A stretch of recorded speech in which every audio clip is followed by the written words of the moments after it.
Hello, everybody. Welcome back to Fictionally Unstable. Hello. This is our second episode. We will be chatting today about Onyx Storm by Rebecca Yarros. And yeah. Get right into it, I guess. Yeah. I guess the first thing we want to do now that we've read all three books is, well, let's rate Onyx Storm.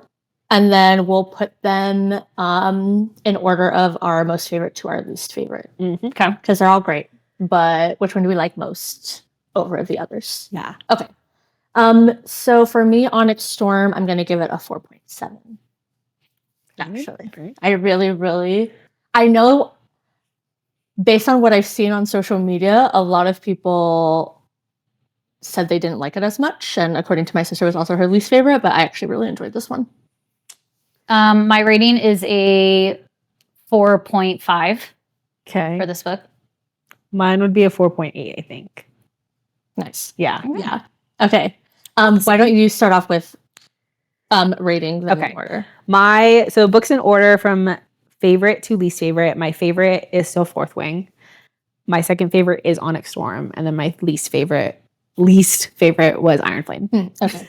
Gasp. Sorry. Marcial. My favorite was Iron Flame. My second favorite, I would say, is Fourth Wing. And then Onyx Storm is my third favorite because it's not my least. However, I'm interested to see once the other books come out. Yeah. The order is probably going to change. 100%.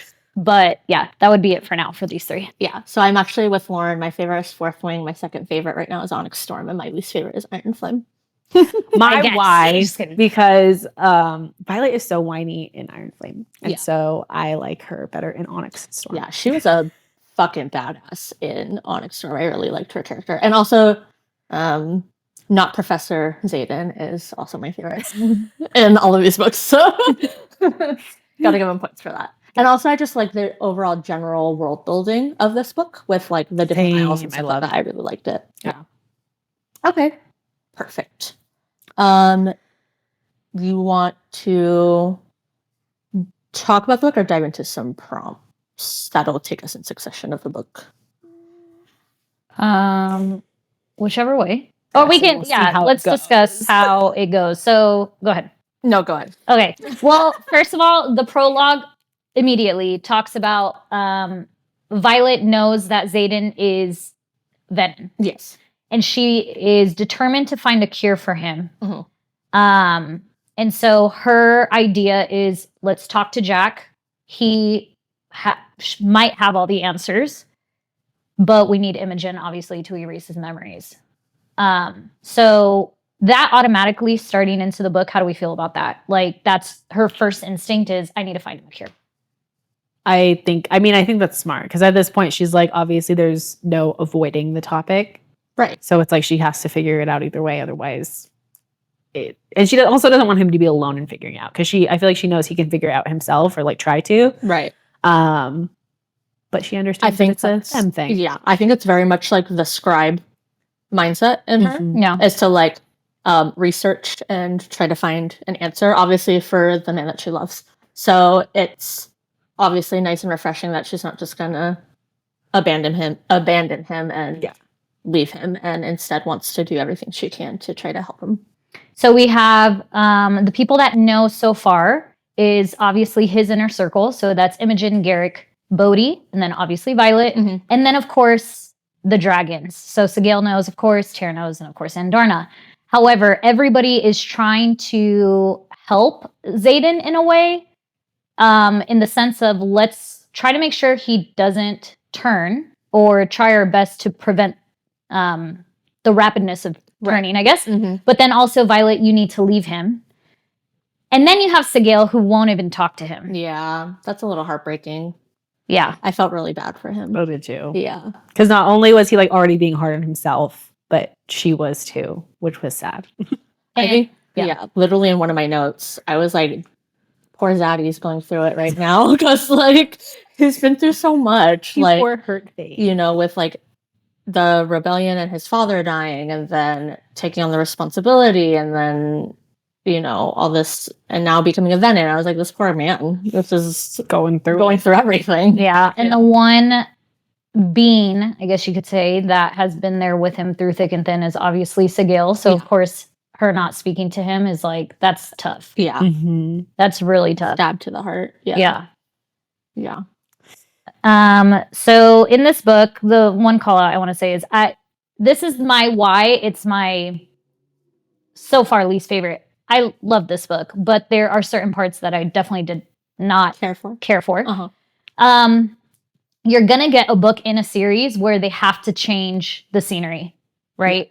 Because then it's gonna be a flop. Like, what is the point? It's gonna feel redundant. So of course she goes into a lot of detail talking about more about the continent, and then of course of the Isles, and then we meet a million other people, other characters, which is critical because eventually you'll need to know who they are speaking with. But I think for me, it was a little bit harder to imagine the world because there were so many places that looked so different that I couldn't connect that way. That's the one thing I liked about Fourth Wing was I was able to think about it, to have this vision in my head of like, oh, this is a world, this is Basgiath, blah, blah, whatever. It drew me in immediately. Okay. With Onyx Storm, I had a harder time being drawn to the story because I was like, wait, where the fuck are we at? Also, who is Llewellyn? Llewellyn? And the Where is Llewellyn? Yeah. Who is this? Who is that? Cordeer? Cordine. Cordine? Well, is a place. And then And Cordell or what? Caldir? I don't know. Caldir. Caldir is the place. And Cordine. Yeah. Are too similar. Like, I don't know. Definitely in like the first 13 chapters of the book, I was like, what the fuck is going on? I'm so lost. Am I stupid? Like, what is happening? Do I need to go on Reddit? Yeah. And the whole scenarium, like, I was like, who's in the scenarium? Yeah. What is this scenarium? What are they talking about? Right. This is something that I saw online that Xaden starts so his nicknames for her is obviously Violence and then of course Violet, but then he now starts calling her Love. In this book.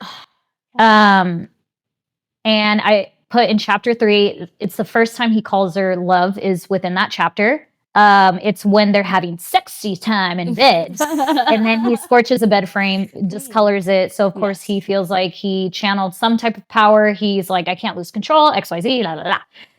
So he's going through this internal battle, but he calls her Love. And a lot of readers are saying that that is kind of significant going forward in the story. Do you guys also believe that? Yeah.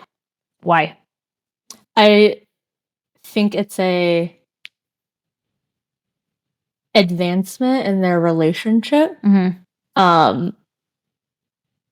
That's hopefully going to be impactful into the finale of what's going to happen. I don't know what that is, but I can see Rebecca kind of plotting that far ahead for it to make a big difference that way. So I saw the same theory, and it wasn't the first time he said to call her Love, though.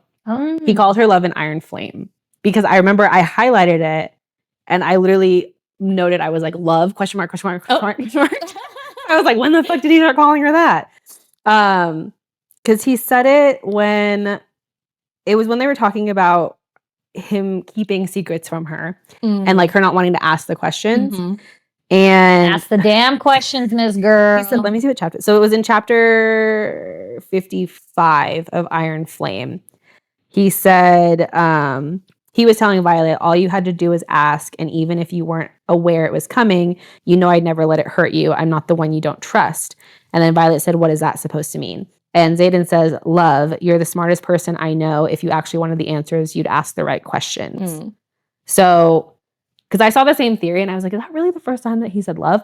But it was in Iron Flame. And then I was reading comments and it was saying that like the switch in Iron Flame was when he like, one, he obviously knew that he loved her, but two, it was when he was like open to breaking down any walls or any secrets, because he was saying like, I'm an open book if you'll ask, basically. But yeah, that was what I noticed. Because I also was like melting on the floor when he said love. Yeah. I I don't know why I feel like this is a connection. I'm probably really wrong, but for some reason I feel like him calling her love is his only hope of having that, you know how like at the end he well, we can get into that a little bit later. But this whole thing of him losing his soul, turning into venom, I feel like that's the only connection that he'll have to not fully turn is understanding that that's his love because of what Theophany or however you want to say her name. I think of That's what I Stephanie, say. so I say Yeah. Theophany. Yeah, I say the same. How she says that venom cannot feel that they can't feel love. Right. They don't feel love. So that's like his tie to his soul. Yeah. Yeah, that's just what I think. But And him never being completely Lost. lost. I agree. Yes. Agreed. Favorite quote, I mean not a favorite quote, but a quote that I really liked, which I'm just going to bring it up now, but it stands with us talking about Riddick later, is on page 51 in chapter 6. This is when Dane is going up against Aura. Okay, hold on. After I say this, then we got to talk about Aura really quick. She's insignificant. She real pissed me fucking off. But this is when they're back up as guys, and obviously you have the Navarians and then the Orishan revolution. Okay. Yes. Back at the school, and everybody is like, you have to pick a side. And Aura, or Ara, however you want to say it, probably Aura, she challenges Dane to based off their wielding their signets. Yeah. And she has a fire signet. Dane obviously doesn't really have a signet that will help with any of these powerful other ones. He's not good at offense. Right. And so when Violet is like, okay, well, I'm the strongest one here. So if you're going to go up against anybody, you're going to go up against me. Yeah. And then Riddick goes, someone's talking, but Riddick goes, shh, it's more fun when she blows shit up. Like, he's just so fun. Like, he's like, let's just have all this shit go off. Like, for the live adaptation, I just literally want to see Riddick. Because, like, all of his little quips and stuff, hilarious. So funny. Agreed. Yes. What was your guys' first reaction of Theophany? Oh, okay. So when she first wields lightning, like when Violet, I don't know if that was the first encounter. That wasn't the first encounter. The first encounter was when they were going down. So she asked the squad, the Iron Squad. Well, she didn't ask them. They fucking were like, we're tagging along with you, to go down to the interrogation chamber because they wanted to talk to Jack. Yeah. And then all of a sudden there was these other Ven in there. Yes. And then, that's where she saw her. We didn't know her name yet or anything, but that was the first encounter essentially. Okay. So not the first encounter, but the second encounter. I think it's when she first wields lightning. Initially, like my theory was like working, like all the different theories of who it was. I was like, is it a long lost relative of Violet? Is it Xaden's mom? Obviously it wasn't Xaden's mom. Or is it Violet from the future? Because like how important it was that like Violet is like the only lightning wielder in like centuries. I was like, what if it's Violet turned Venom and she's back from the future? But honestly, it wasn't. Yeah.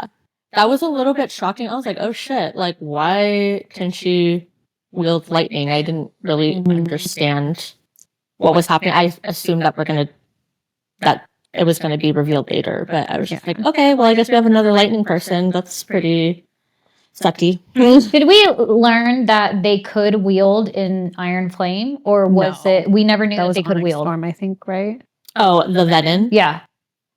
No, because it would have been Onyx Storm because that was the first, because it was in Onyx Storm when Theophany first wielded, and that was the first time they saw someone wield. Yeah. Right. Because before they just thought that they could take the power from the ground. Right. Yes. And they had like the lesser magic, like how the Griffin Riders do. Yes. Yeah, that was a shock to me. I was like, oh, bitch. You're about to be in trouble. You gonna get fucked up. I also, there was a point in Onyx Storm where I thought maybe Theophany wasn't as evil as she was, because it was I highlighted, it was one of the letters that she sent Violet, and it was said, let's see, what was it?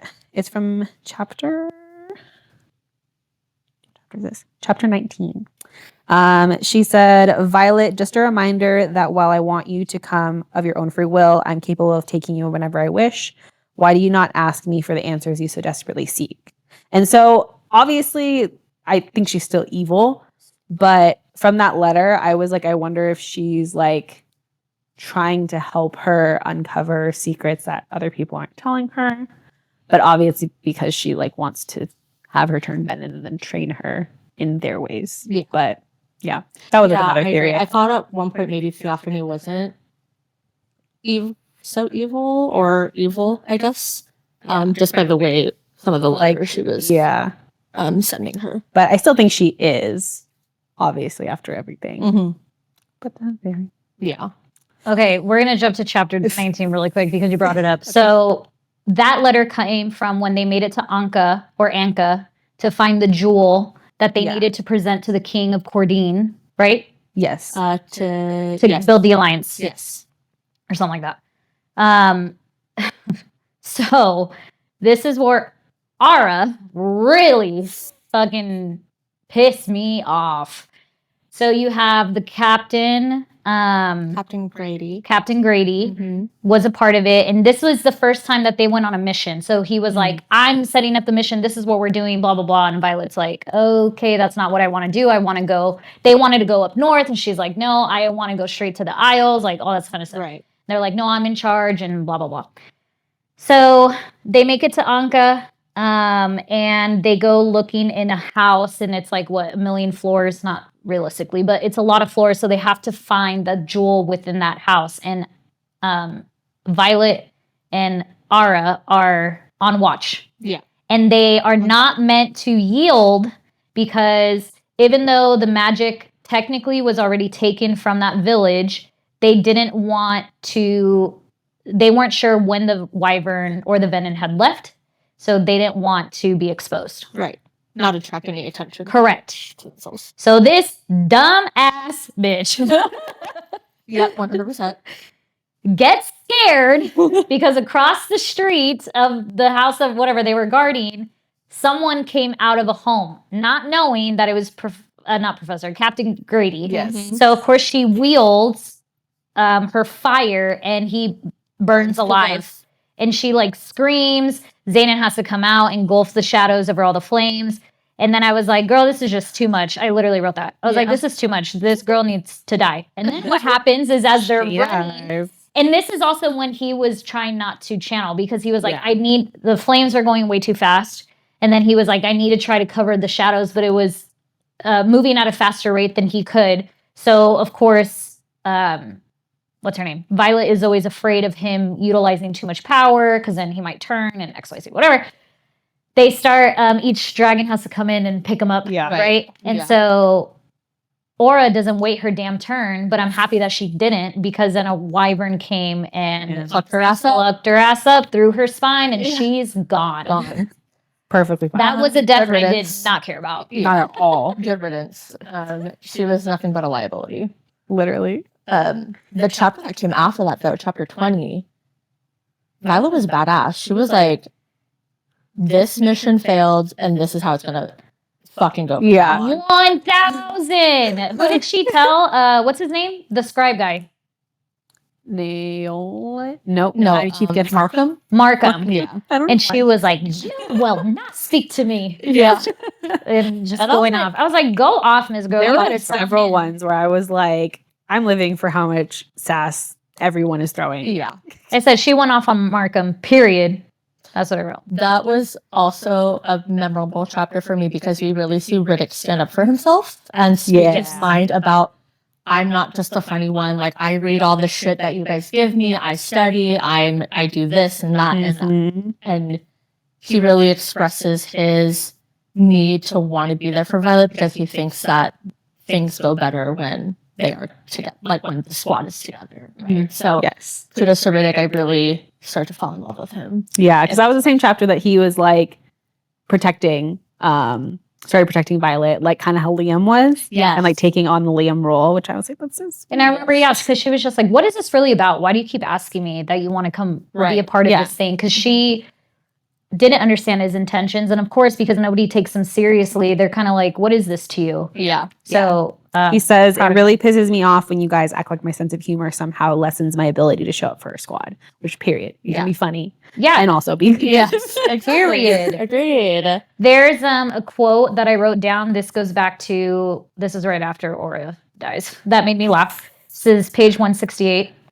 So, you know, the dragons are coming. They had to pick each other up. And so essentially, Xaden is not going to get picked up because the Gale's being the badass that she is, ripping through these wyvern in the air, so she don't got time to go pick him up.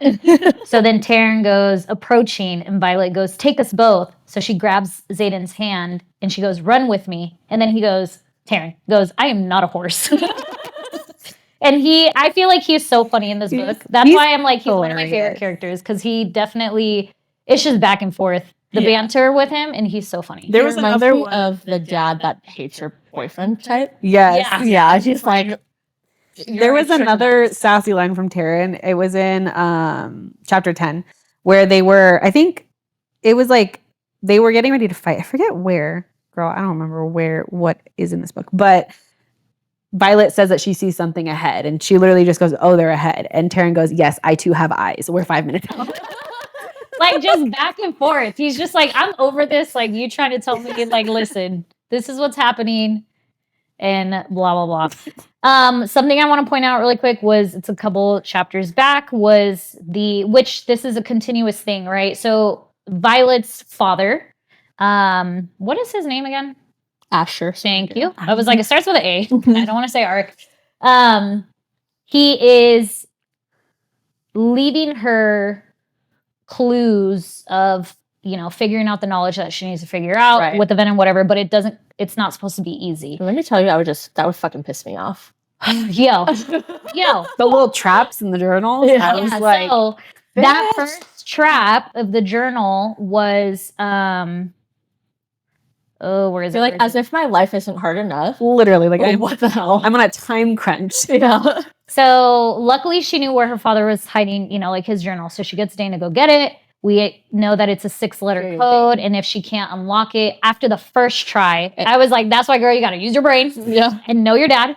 It drops ink and ruins the journal. Mm-hmm. But the clue was first love is irreplaceable. So when I read that, I was like, okay, I got to go through all the names. So in my head, I was like, is it Violet? And then you keep reading, right? So because she still hasn't figured it out. So I thought Violet the first time. And then same. And then I wrote, Riddick is guessing that the code is a first lover of the kids. So then they start going through each kid.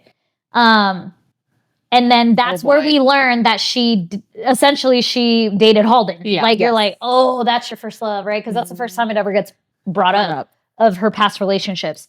Yeah. So then I go, Violet dated 2 people before Xaden. And I was like, Xaden obviously is not it because it's 5. And also her father never met Xaden, so he wouldn't know that. Mm-hmm. And I was like, and Arik knows one of them. And I wrote, is it Halden? Like, in capital letters. But then what I think is, what is the dragon's name? The mom's dragon's name? I forget. Aimser. So when she finds out that it's Aimser, because someone mentioned something about like the fact that obviously it's not going to be Violet, because then that's fucked up to Mira and Brennan, right? Mm-hmm. And then also too, why would it matter your kids' loves lives, to be honest? Right. But then it all made sense that it was his first love probably is Lilith, but she knew her first love, which was the dragon, because that bond is like irreplaceable. Yeah. Prior to him. So I was like, oh, that's so neat. Yeah. Like, very clever. Really made it difficult. I'm telling you. I have another funny quote. This is when they're sparring. So they are at the Signet sparring thing or whatever, and Garrick is the one leading them. So Garrick goes, are you ready? Again, this is a funny thing with Riddick. So he goes, you ready to join in second squad? Imogen says, you don't want anything to do with these.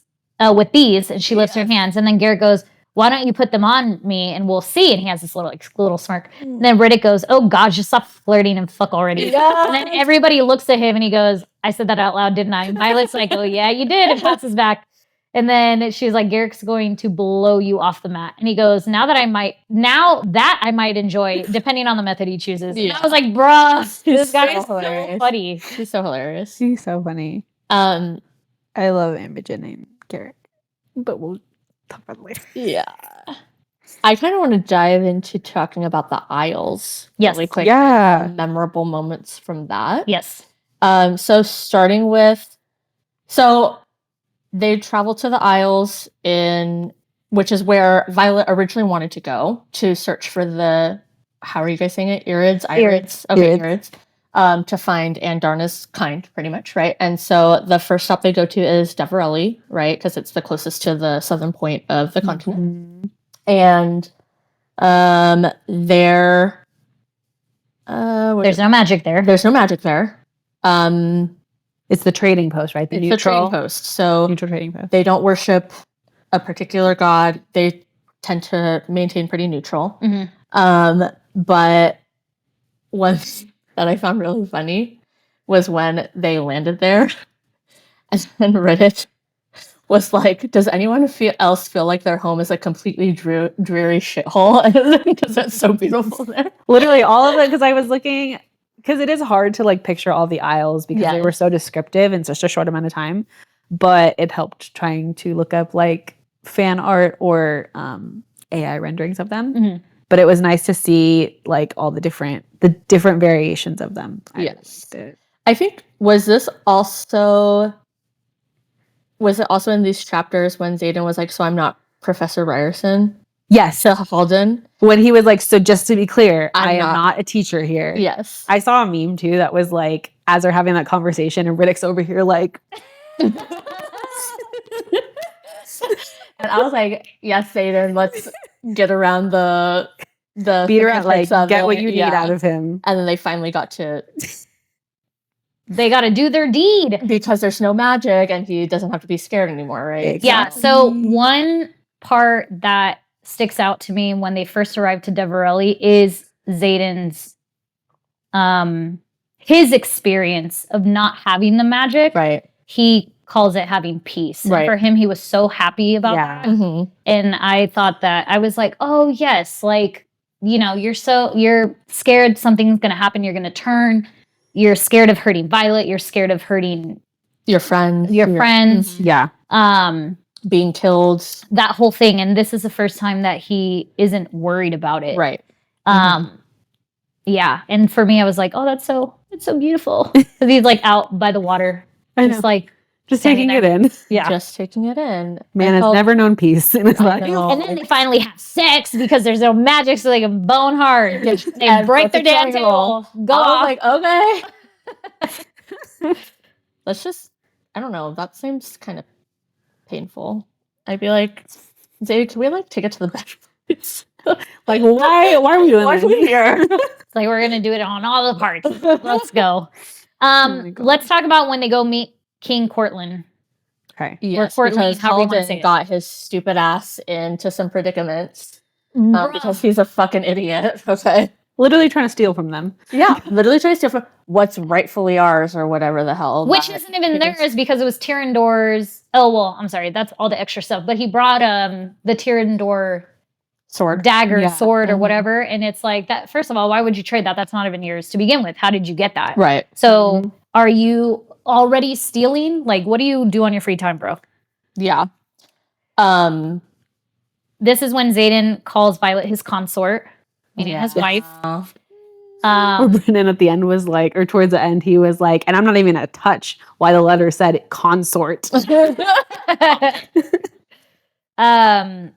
I was very shocked when backtracking really quick.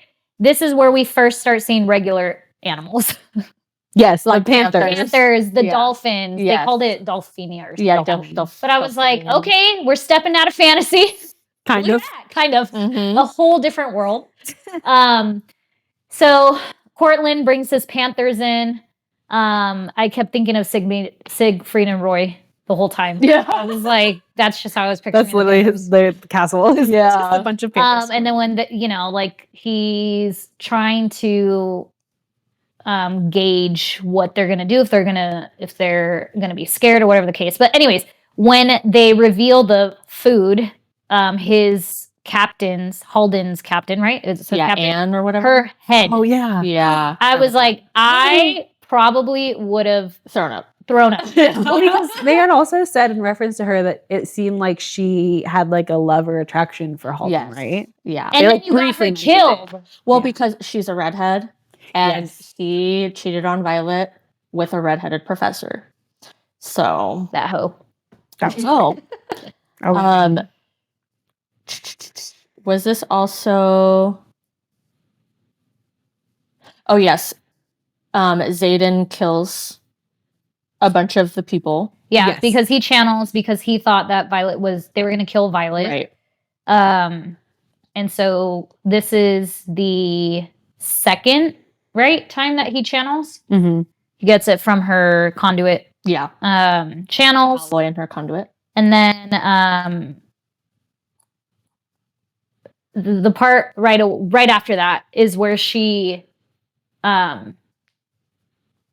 I feel like this is this book in general is a turning point where he definitely he's always trusted her, but he's always been the one to make decisions and she follows.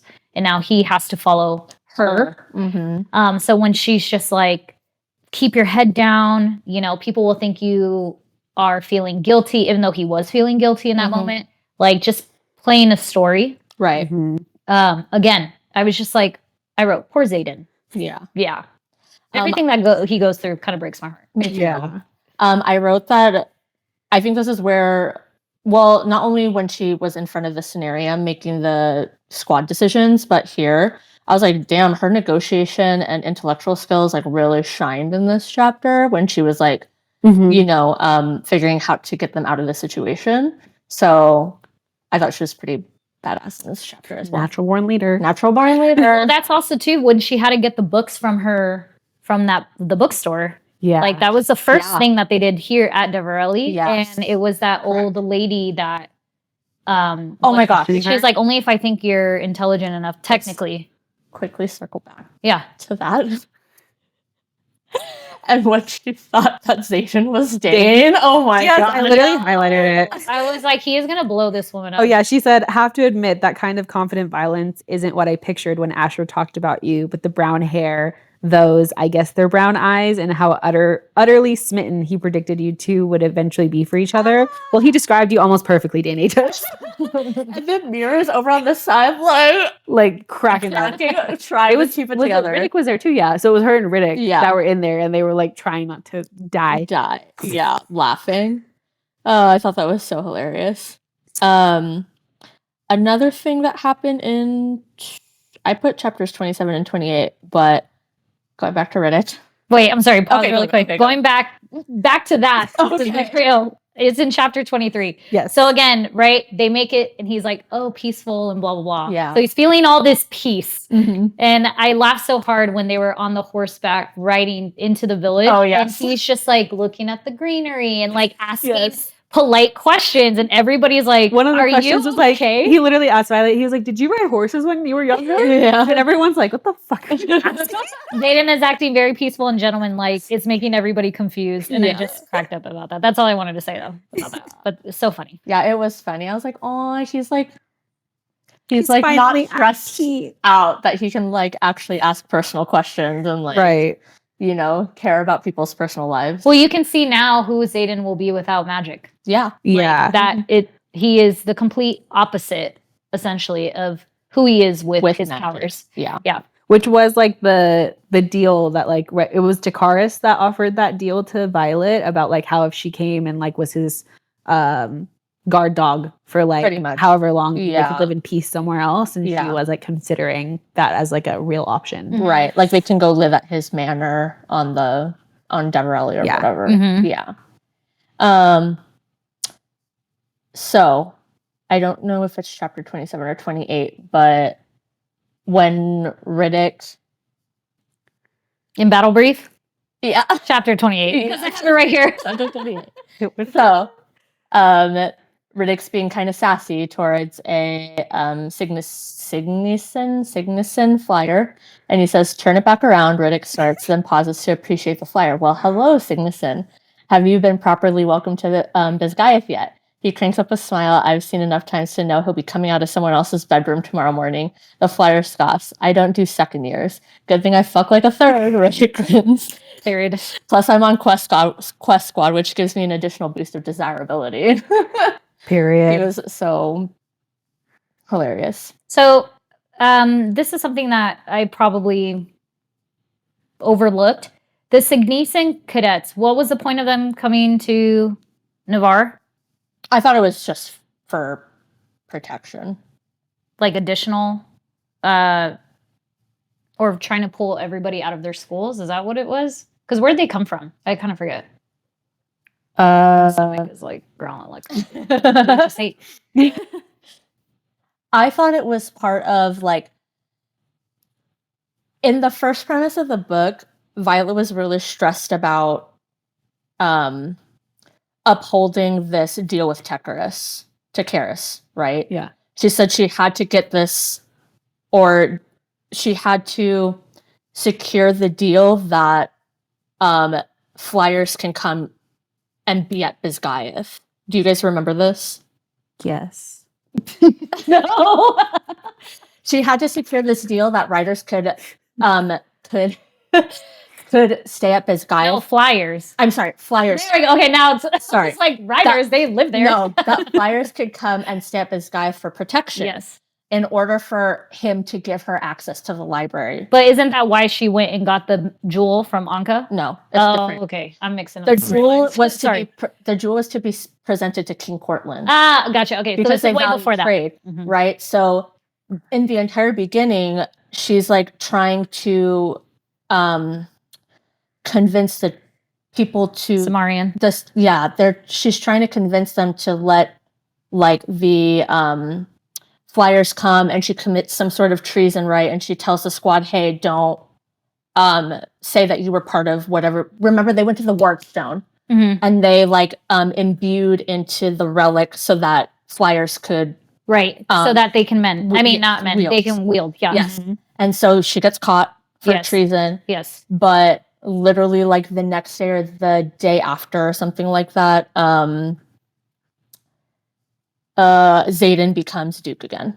Right. And He does a whole pardoning agreement too, yes, right? and he does a That whole shit was pardoning agreement. Genius. Yes. Period. So I think that the Cygnus and Flyers came because it was part of that Tekaris securing Gotcha. Okay. their protection, essentially, right? Yes. Is how I interpreted that. Girl. Sorry, that was really roundabout. Oh my No, but I Okay. mean, I No, that's fine. You completely have to break forgot. it down, Yeah, because I 'cause don't I was remember like, any- what? Yes. Those were in those chapters where Oh I was my like, what the fuck is God. going on? Yeah. So, yes, that's what I remember. Oh, okay. Hold on. We're going back again because this will go back into oh shit, where are we? Because we talked about chapter 28. Chapter 29 is where Arik is like, I'm taking Halden's place on the quest. Yes. Right. But when I think about that, I think about the first time we meet Halden. Can we talk about that really quick? Because we completely skipped over it. So, Well, it's listed as one of my favorite scenes, romantic scenes between Xaden and Violet. But yeah, we can talk about it. if yeah, you want but that's to. not about them. Okay, It's about okay. Halden. Okay. So, Yes. I mean, I guess it's a romantic scene, right? Because When he gets jealous. he gets Wait. so Oh, I jealous. love it. Yeah, and he, what was it? What did he specifically say that he just threw his shadows at him and it freaking he like flew? Yeah, in his chest. Yeah, it's in chapter 17. Okay. 17 or 18. Oh, I think I have it. Wait. No, not 17. It Okay, is- maybe it's 16. Oh, JK. No, you're right. It's Okay. 17. Okay. Yeah, because this is when Gark is having them spar or whatever. Riddick Yeah. says that comment, blah, blah, blah. Yes. So Halden shows up at the pit and him and Violet did date, Yes. but he Yes. cheated on her with one of his professors. So that's where we learn about that. Mm-hmm.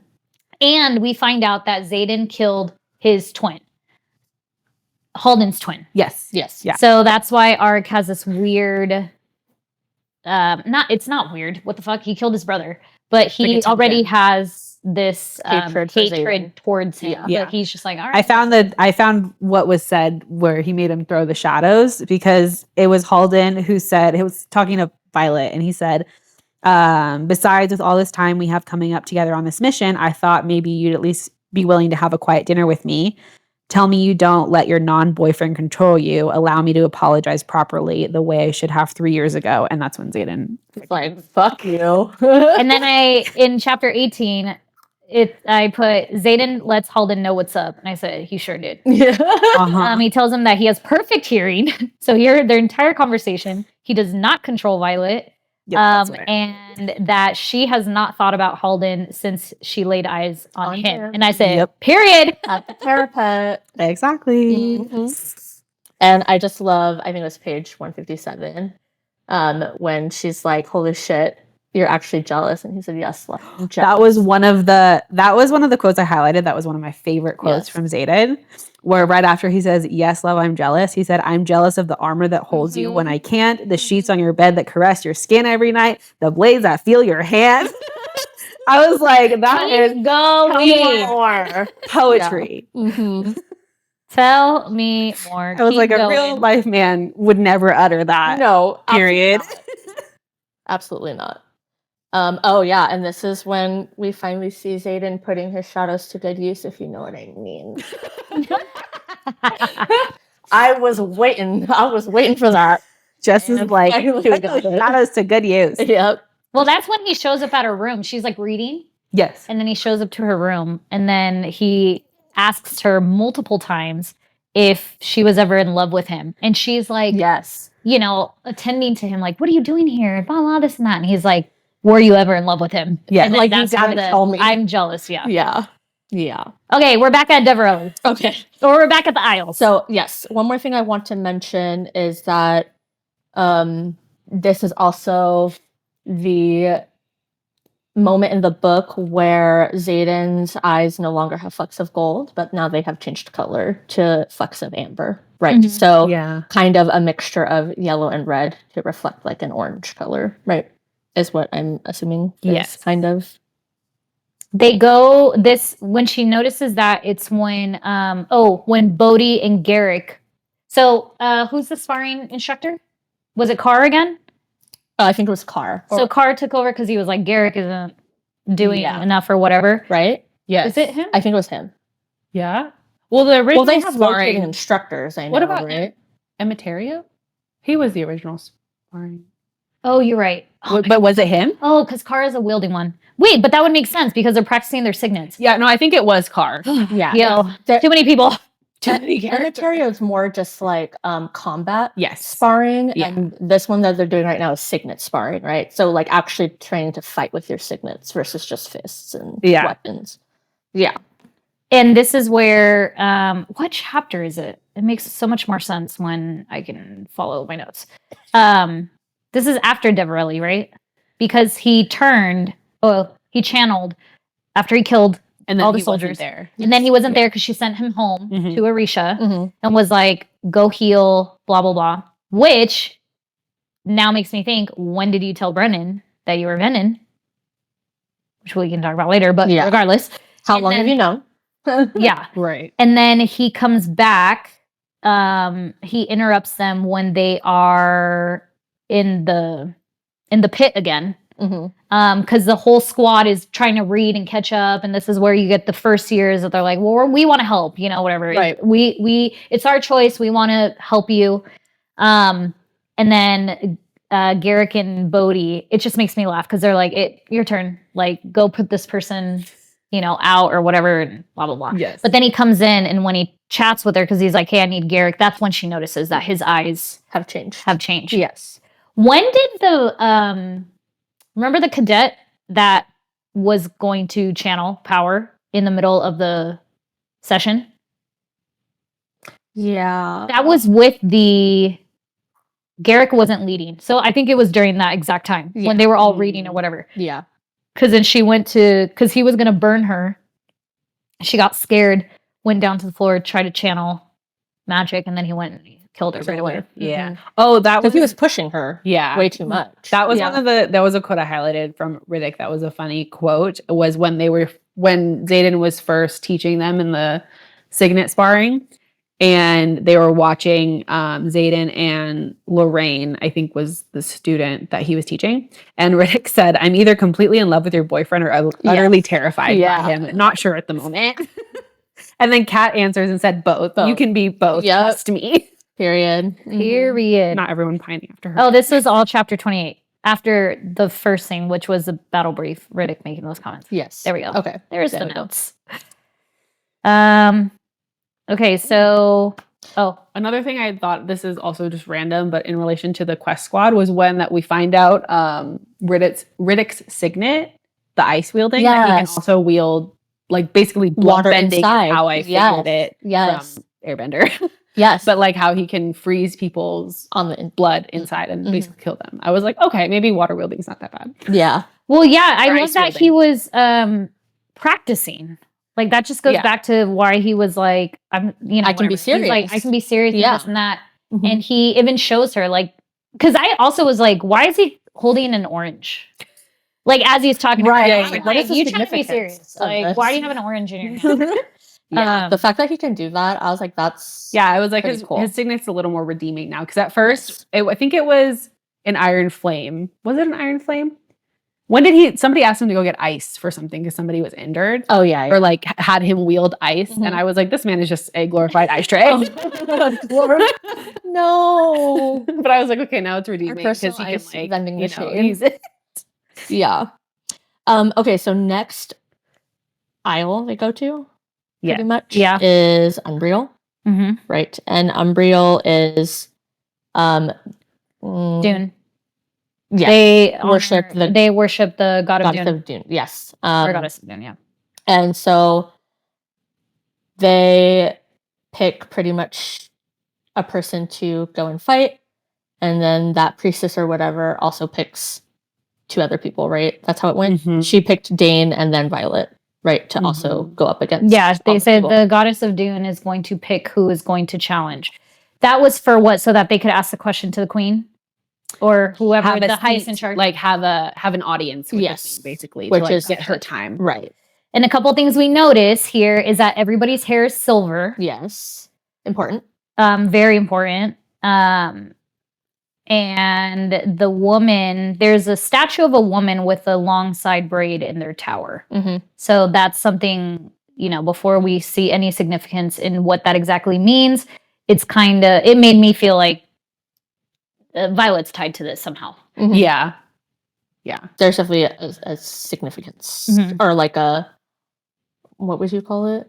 Not like foreshadowing, but Yeah. like Well, and that's also the same place where she was able to first wield her lightning during the battle.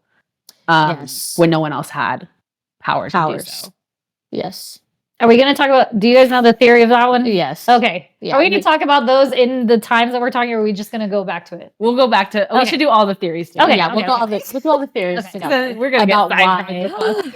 about why Violet can wield when no one else can. I think it's hilarious that Arik reveals that he speaks fluent Umbrish. Well, honestly, he Yes. speaks all the languages. You know, and Dane David's is like like- struggling to freaking translate, and he's like, why the fuck am I what even the here? fuck? That was why, like, this book was very redeeming for me. For Dane, Yes. hated him in the first one. I like him in this one because he literally got the shit end of the stick this entire book. Yeah. And he's just like, okay, whatever. which is funny because in Iron Flame, this is where we meet Arik, right? And I think it was said that he speaks all the languages, like, or that he can translate different languages, which we kind of knew that because when they were the 3 journals or the 3 diaries or whatever that they found, Yeah. and she He didn't can want kinda him to read be them. exposed, Mhm. so he just never said anything. So it's just funny. Like Dane's reaction is like, "Are you effing kidding Well, and me?" literally his response was like, you never asked. He was just very like, whatever. So they get paired up. So you have Xaden, Dane, and Violet are selected to battle the 3 warriors. So you have the 2 twins that, when I think of how tall they are, they're like over 7 feet or something, right? Yeah. Like Just little fucking ogres. massive. Yeah. Yeah, literally I'm picturing ogres. Ogres. Yeah. Yeah. These burly, like, maybe kind of dumb. Huge. And then you have the, Woman.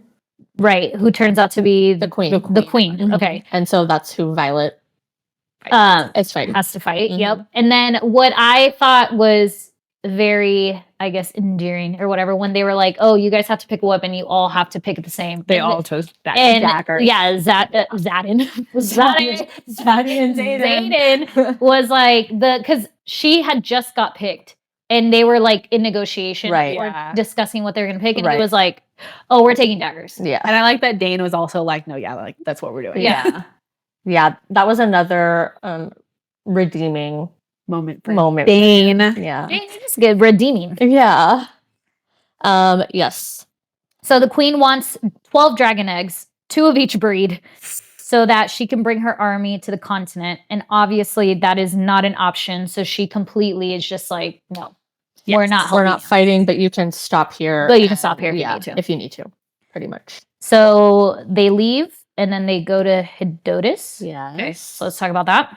And That's the what end we of need. chapter 33 is where we figure out We meet we meet Zaddy's mommy. Daddy's mommy. And I think we can all collectively agree that our jaws Oh, that was dropped like to the floor. the end of that chapter was when I didn't put it down. I Yeah. was like, I have to read all of I it. have to know. really what hope this microphone is not picking up my stomach because you just say. Anyways, I told you guys that I freaking spoiled it for myself, not on purpose, but you guys 'Cause you kept looked talking ahead. about in the text in our. So we have a group chat, of course, obviously, and then you guys were saying, chapter 33. Oh my gosh, Yeah. because Lauren finished this book first. Yes. And I was taking was forever second. to finish it. And then Jessica got to the part, and then I was like, I'm still not there. So then I got to, and I forgot that I thought you guys said chapter 30. So I'm reading chapter 30, and I was so tired, whatever night I was reading it. And then I was like, you said it was something good. Like my jaw dropped. So I'm expecting some sexy time, like something that I'm like, damn, right? Which I have a moment to share when we get to it. I just Okay. forgot what aisle it's on. But anyways, and then what was I gonna say? Oh yeah. So then I finished chapter 30 and I was like, nothing happened in chapter 30 that is jaw dropping. Because this is also when, they get to what is it? Unreal? Umbriel, thank you. They get to Umbriel and I'm like, nothing's exciting about that. Like whatever, they all have silver hair, okay, cool, blah, blah, blah, blah, blah. So then I went back to our text and you guys said 33. So then I was like, let me see if there's some sexy time. So maybe I'll stay up and read it. And then I literally turned right to the page at the end and I saw, hello, mother. And I was like, Oh, shit. Jamie, I ruined it for myself. And I was actually so shocked because I was 100% sold that Zayden's mom left and possibly turned Venin. I thought that too. Yeah. Yes. So that was, I think a I lot was of people like thought that. expecting her to be bad, and that's why he didn't talk about her. But yeah, I felt really bad that she just like abandoned them. Or I was thinking he didn't know that she turned Venin. Of course, she left him. But I thought that because Theophany wanted, I mean, she wanted Violet for her own reason, but she also wanted Xaden to give into the power. I thought who's the top rank? Is it their Sage? No, because she's a Maven. That's the top General. rank, right? I guess they're general, Yeah. whatever. For Like a Venin general. is what Yeah, I'm talking yeah. about. I thought that would have been his mom. Like she's like, I need you to get him. Yeah, I kind of pictured that his mom was going to be like the Lilith Sorengale of the Venom. Yeah. Yeah. I could see that. And that's not what happened at all. But Hedotus is the community that's built on knowledge and peace. Mhm. They're not fucking peaceful. Okay, let's They just go pissed through it me and off. talk They about pissed it. me They are not fuck peaceful off. at all, Yeah. but they are knowledgeable. They are. They The are first quote I had from that chapter, because it was Violet and Zayden's mom, like Zayden's mom came and was trying to convince Violet to like convince Zayden to have dinner and like talk to her. Right. And it was, let's see. Yeah, she was like, the mom was saying, what if I can promise you'll get a meeting with the full, Triumvirate. that word. Yeah. And that's what you need, right? And Violet says, what I need is for Xaden to be all right. If that means setting this house on fire and Mhm. leaving without accomplishing anything else on this isle, then I'll hand him the torch. I was like, she said, that's my man and I'm sticking to him. Yeah. Period, girl. Don't care what you Let them all know. Yeah. I also wrote here, and I was trying to see if anything popped up, but I put that chapter 35 is full of a lot of good banter and conversation. So I found it Mhm. very entertaining to read about. Yeah. Yeah. Go ahead. That was from 35. That was my next one when they were talking about because that was the first time marriage had gotten brought up Yes. at the dinner table, saying that like I forget the exact context of it. Oh yeah, and he spells her name. Oh yeah, because he was writing it up and he was like, it's Violet Sorrengail with 2 R's. And then Xaden like, says, other- my last name is tied to the title, but we could take yours. And I was like, a progressive man. And Garrett goes, you could hyphenate it or combined Riorgale or Sorensen. Yeah. I was like, we love Xaden, our progressive man. Man, Yep. yes. So loved that. This goes back to Deverelli when he says that she's his consort, and then she freaks out. She's like, when did we discuss that? Yeah. And then they are, they're walking up to the king or whatever. And then she made a comment their banter was, she just said, we never discussed it. And then she thought he was kidding. And he was like, well, when are we going to talk about it? Right. Yeah. Like, girl, he ready. Yeah. Marry that man. He already know. He's been Like, there was no doubt. There was no doubt.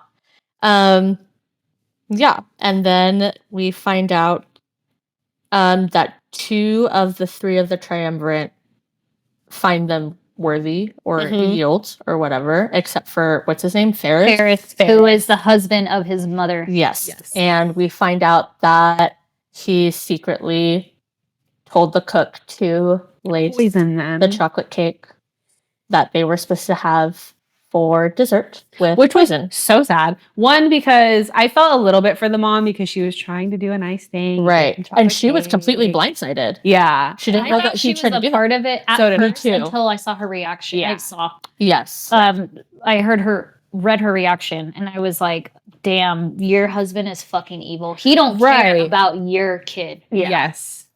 Yeah. Exactly. It hurt me when he saw the 2 boys, Yeah. actually his half brothers.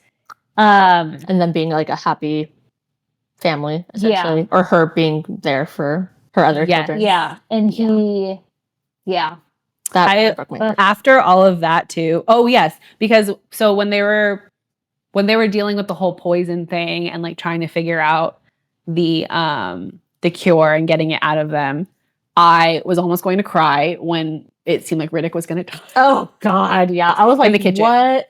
oh my God, yeah. And then he's like, you hit my jacket. This is my only one. Or Because whatever. literally it ended like that chapter, whatever it was. I think it was chapter. Oh, fuck, what was it? 36. Yeah, it like ended with her being like, and there's a knife in Riddick's side. And I literally wrote down, I was like, I do not want to read this fucking chapter because I was like, I was sure he was gonna die. Yeah. Um, That it was hilarious though when he pulled it out and he said, "Asshole, I have 4 uniforms, but only 1 fucking flight jacket, and I hate sewing." So hard. I was very sad when obviously Garrett gets poisoned. Luckily, of course, they revive him. But I was like, Zay so cannot scared. lose another best friend. no, I was very worried that Yeah. Like he cannot lose Garrick. Garrick. Mhm. yeah.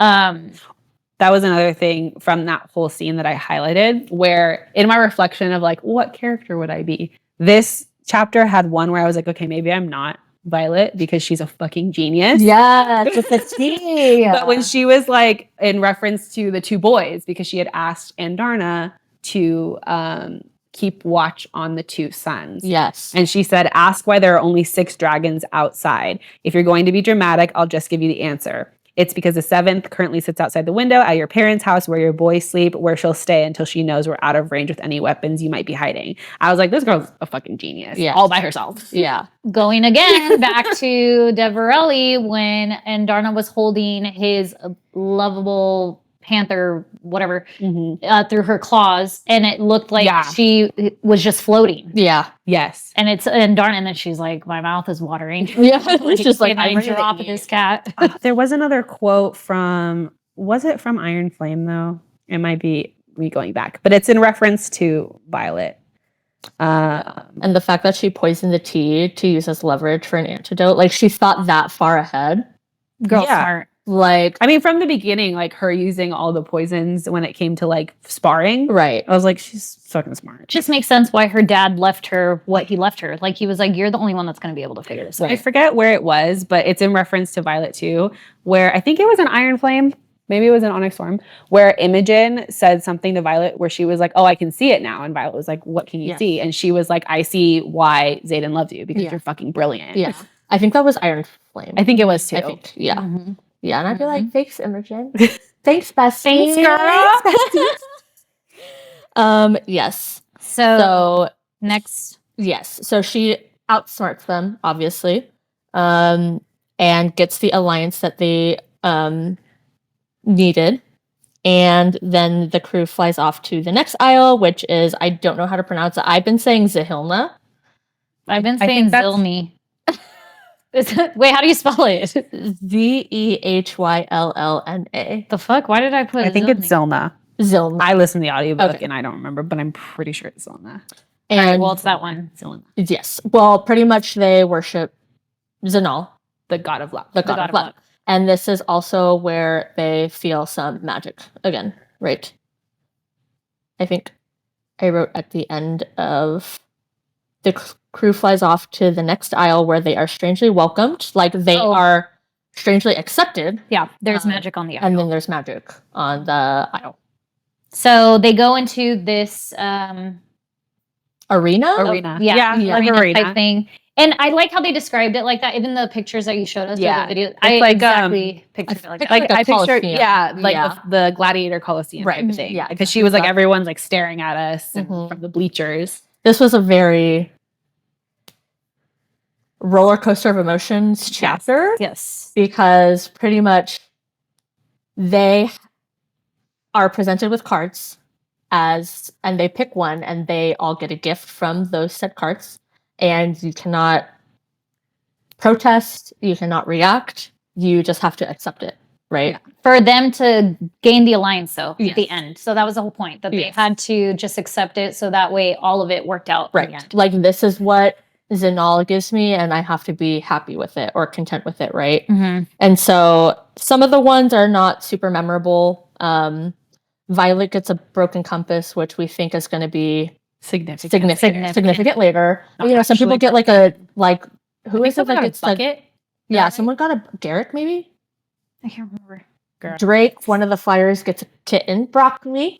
Okay, yeah, but broccoli, like, I thought from all the things that I saw on Instagram, I thought this like cat was gonna have some superpowers or whatever. Same. And then I was like, they talked about it for 2 chapters. It's just a fucking cat. It's I just literally saw so much merch and like all these things about broccoli, and I was like, where the fuck is broccoli? Because I thought it was gonna be an Iron Flame that she came up because it was like paired with like Quest Squad or whatever. Yeah. But none of that ever got brought up, and I was like, where the fuck is Yeah, broccoli? so Rebecca, book 4. Book 4, bring broccoli. More broccoli. Okay, Dane again gets the shit stick. He gets slapped in the face. in the face. Ike laughed so And hard. they are all trying so hard not to laugh. Yes. Like, this guy is just getting hit after hit after hit. And then Riddick gets like a kiss from a man. Yes. On and he loved cheek. that. He loved that. And then Xaden got the box of nothingness, yes. which also might be significant Significant. later that it's not nothing in the and then who box. got well, not that it's significant, but who got the wine in the beginning? That was Mira. oh yeah. Yeah. Because it she was like, I'm gonna need this. Yeah. yeah. What Mhm. did Kat get? Do we remember? glass someone got like an empty bottle or something. I don't remember hers. I just remember somewhere memorable. Ooh, before we talk about triggers. Yeah. I had highlighted right when they get to the arena a couple funny things. Well, one, it was Traeger. It says, this might be my favorite aisle. Traeger takes Kat's hand. And I was like, oh. Aww.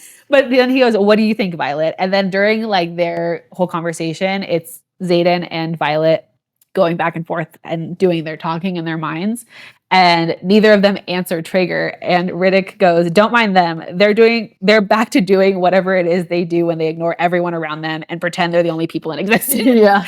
And I literally, sends me to the moon every time they're talking to each other in their minds. And everyone's just standing there like, here, are they done yet? We need to like see this in real life. Yeah. It's like But I everybody's just like, picture them being like, Yeah. and everyone's just like, okay, are they done? Yeah, we see so some things in between these chapters that we're talking about is that we find that Kat and Traeger, which was another flyer, end up forming a relationship. Yeah, that was and on Traeger always Hida. had a thing for Yeah. her. always had a thing. But for she obviously had her thing with With Xaden. And he was always down for her. And It was that Hedotus. Mhm. That where she sees them holding hands finally. Yes. Yeah. And, they're And they finally smile. romantic. Yeah. This is way earlier in the book, but someone says Traeger says something to Kat about I didn't write it down, about how she was constant, like, you need to get over him. Yeah. You know, Yeah, I somebody remember else. There's I somebody remember else it, or like- something Like that. somebody else is right in front of you. Yeah, or whatever. So I'm glad that she finally had that for the time that she did, because unfortunately he got the real shit end of the stick, where he dies because a arrow goes through his heart, which happened like that. I know. Well, like, yeah. It wasn't like he pulled the card and then she said it and then you hear the arrow. She pulls the card, she introduces it, and he turns around and he already has it. Yeah, it literally says the arrow. She holds it high, revealing a painted arrow, then turns it to the audience. The men translate and the crowd falls silent. Traeger staggers backwards. So literally the second she says it, It's in. Yeah. Yeah. So this was the first time that I finally felt really sad. I did not cry, but I was like, oh my God. I felt for Kat because, like, I just picture them like holding her mouth closed because she can't cry. Right. She can't mourn him at all. And also just like imagine she's pretty much lost two loves. Yes. Like she couldn't have Xaden, right? Like Xaden never really Mhm. truly loved her. And then finally she really found a love, and they get all of like a day with each other. And I literally wrote too, when I highlighted the arrow part, I was like, this is some fucking Squid Games type shit. Yeah. I was like, 100%.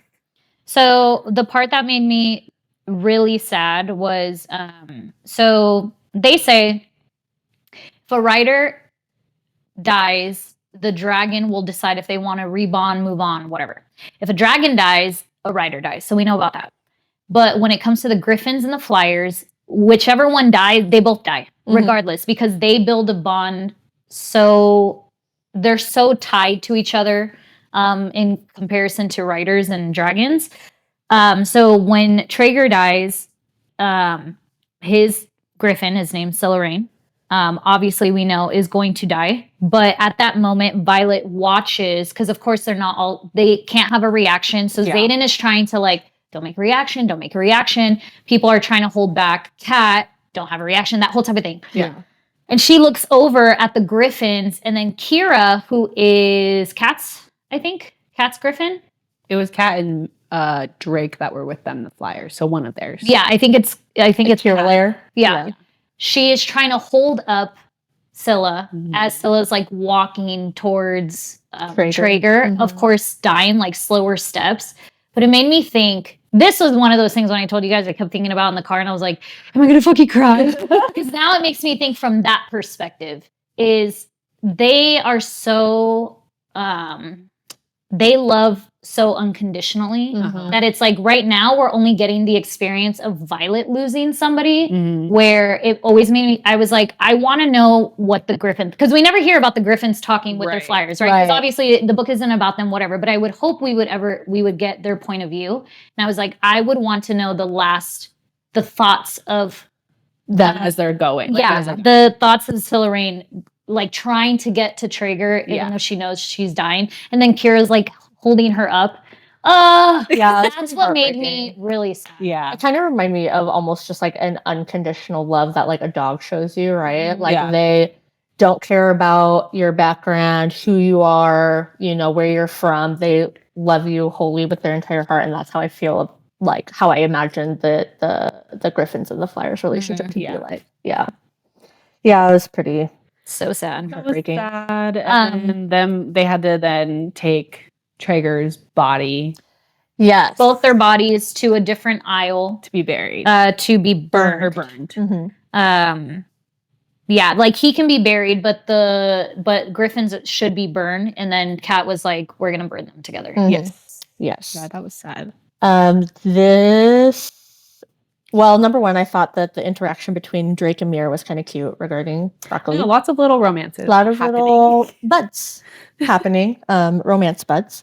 But I really loved seeing Riddick and Atram's playful relationship. Yes. I was like, this is literally back to Riddick. So fun. Yeah. When he's like spraying him with the ocean water or whatever, trying to get back at him because Riddick plays pranks on his dragon. And like, I just thought that their relationship was really cute. He dropped itching powder into his Yes. face. That probably was really annoying. I was like, this is literally the only way I pictured him and Atrum's relationship. Yes. And so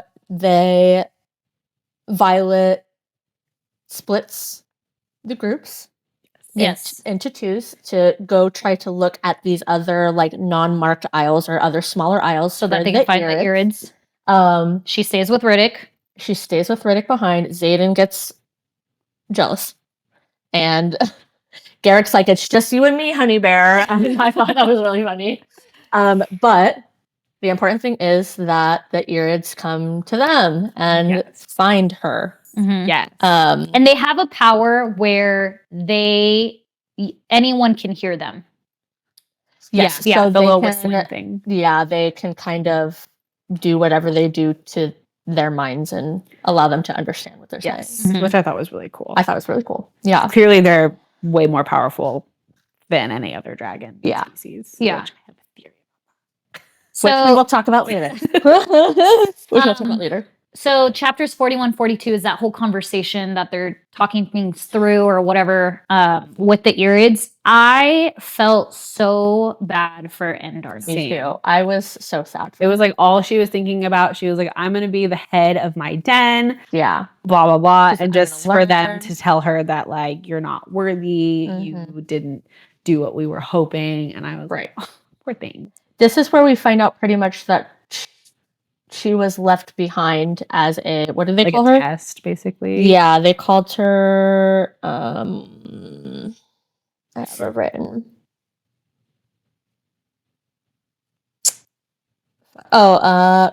She was left as a criterion to see if humans would ever evolve past their, like, warring ways, right? Because they believe that the people use dragons as weapons.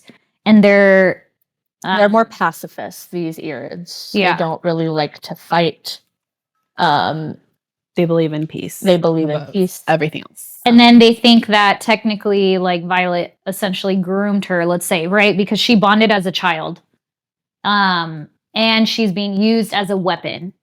And she's just making all the wrong choices in their eyes. Right. So they refuse to teach her. Mm-hmm. However, there were some dragons there that were willing to There were like two. hear her out because Violet did not know that the Feathertails were essentially children at first, right? Yeah. Right. So that kind of comes to light, and they're like, okay, she didn't really know. Maybe it's not entirely her fault, et cetera, et cetera. Mm-hmm. But pretty much the ending goes is that they all leave, and Darna's like super sad that. And the only reason why they leave, though, is because Zayden and Garrick make come it back, and they're and like then- abomination. Yeah, because what was it that happened that his eyes turned red? Something specifically happened, and then the I think it dragon was just them turning on the magic. the the sound That they Yeah. were able to. and then they called him an abomination. Yes. Which again hurts my heart for him because He's now trying everything he can not to be one. and he's like, I'm ruining every opportunity for everybody else. Yeah. Obviously, now he believes himself that he's an abomination. His freaking mom left him as a kid, made her own fucking family.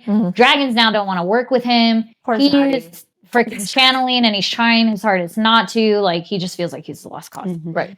Ooh, another thing in the conversation that Irids had with Indarna that I thought was interesting was that they talked about the second signet that Indarna gave Violet. To Violet. But I saw theories saying that they already knew that Violet's second signet was the dreamwalking because that is a more powerful, like later down the line, a more powerful signet and obviously kind of potentially in alignment with the sage. Yes. Because obviously at first I thought they were talking about the time stopping, but there were theories that they were talking about the dream walking part of it. Yes. Yes. So this is where Riddick finds out that Zayden is now Venom. Yeah. And him and Violet have a conversation. Yeah. Out in the forest.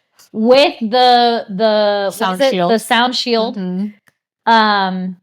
Another Another part where I fell in love with Riddick because he was just like, I'm going to tell you how it is right now. And I was like, yeah, you do that, you know? Yeah. Um, Demand what you need. Yeah. And I love I that was he just put like, 10 toes where he was just like he's like, I hear you, but you're still not making sense. Where she's Right. like, he can't do anything. He's like, draw the line. yeah. Like He's like, what is the line? Yeah. And it was what she said, if he ever hurts me, because that Yeah. means he's no longer him anymore. Which I also appreciated after their conversation when they went back and talked to Xaden and like Riddick and them Violet gave the stipulations and Xaden was just like, okay, done. Deal. Yeah, Whatever. got it. Like whatever you need. He's like, I pretty much agree with you on that. Yeah. Right. And the fact that they can go tell the other squad mates, the close ones, right? Ree, Sawyer, Jacinia all have to know as part of Riddick's conditions. Yes. And then let's just Our favorite quote Quote at of least that my whole favorite thing. quote of the entire thing, which is I put Riddick's kind of pissed, but he still keeps his humor. He speaks to Xaden after Violet lets out a lightning strike from being frustrated with their conversation with Riddick. And when they go back to Xaden, he's like, oh, and just so we're clear, that strike up there wasn't, us. And then he flinches. I mean, it was us because I pissed her off, but it wasn't us, if you know what I'm saying. I can just picture Xaden like get to the point. Yeah. Like he's so over it. And Xaden's like well aware, and he's like, first, because I trust Violet, and second, it wasn't a big enough strike. And I had written down when I highlighted what Riddick said, I was like, oh, dude is 100% keeping track of every time Violet is striking lightning. He's going to be like, oh, there it is. He's like, she getting it in. And then I love the part where Riddick tilts his head as if he's deciding something and then shakes it. And he says, nope, you and I are not back to dick jokes yet. I thought Not that was we ever so were. funny. I'm still pissed. And I was like, period. Love that. Love that whole interaction, even though it was sad. But Yeah. So their mission essentially has failed, Right. Because the Irids are not going to help them. So they end up going back to Basgayath. And this is where we find out that while they were gone, Wyvern, the Venin have been taking over many different areas of the continent. The Queen Mariah, which is over In Seneva. Yes. Yeah. She's dead. Yep. Meaning Takaris is now the king. And they make a comment like, Kat, you're now closer to the throne. Right. Because she's technically third in succession now. Yes. Okay, so, right, they're back at Basgayath now. They find out that 25,000 civilians have died because of the Venin. And they find out that they didn't die from them taking the power. They were just burned alive. Yeah. That shit's wild. Yeah. Yeah. Literally just fire from Wyvern. Yeah. And this is where Riddick now forces Violet's hand. And he's like, you need to tell them. Yeah. What's going on? Yes. Yeah. Which agreed. Tell them about. At this point, like, yeah, you've had your secrets with like Rhiannon. Just tell her. Yeah. Some significant things that have to happen around this time as well is that Sawyer finally mounts his dragon so he can ride again. Yay, proud of Sawyer. It took him a while to get to that point. He was, very slow and very cautious about how he's going to. When they were talking about his leg too, and like how he was like, oh, I have like a wooden leg that he has to get used to. I was like, if Liam was alive, he could have whittled him. Liam. I have a funny Riddick moment about Sawyer finally mounting his dragon. Yeah, go ahead. So he goes, Sawyer, look at you. Riddick runs forward, his arms up in victory. Slisig, that's how you say his dragons. swings his head and snaps his teeth shut a few feet in front of Riddick. And he's like, look at you from a distance. But then he's literally like grabbing everybody next to him and like jumping around. I'm like, this guy. Yeah. We all know that they're trying to make a live action, but I can just vividly see these moments in my head of Riddick, and I think that's what like really draws me to him in this book. I know. Yeah. I can't wait. This happened before this really quick. I want to bring up chapter 45. So the little correspondence that I really liked is when Violet writes to Xaden. It says, I think I started falling for you the night in the tree when I watched you with the marked ones, but I began tumbling the day you gave me Terran's saddle. You'll give some self-serving excuse, but the truth is you're kinder than you want people to know, maybe kinder than you know. I think that's so significant because he is feeling all types of ways, right? Yeah. Because he's turning. One And of my then favorite romantic scenes in the first book. and then when they're learning how to, what is it? They have to learn how to dismount, use their signet, and then get caught right away. Yeah. So there's a conversation between Taryn and Violet. Yeah. Again, that just makes me laugh. Love the guy.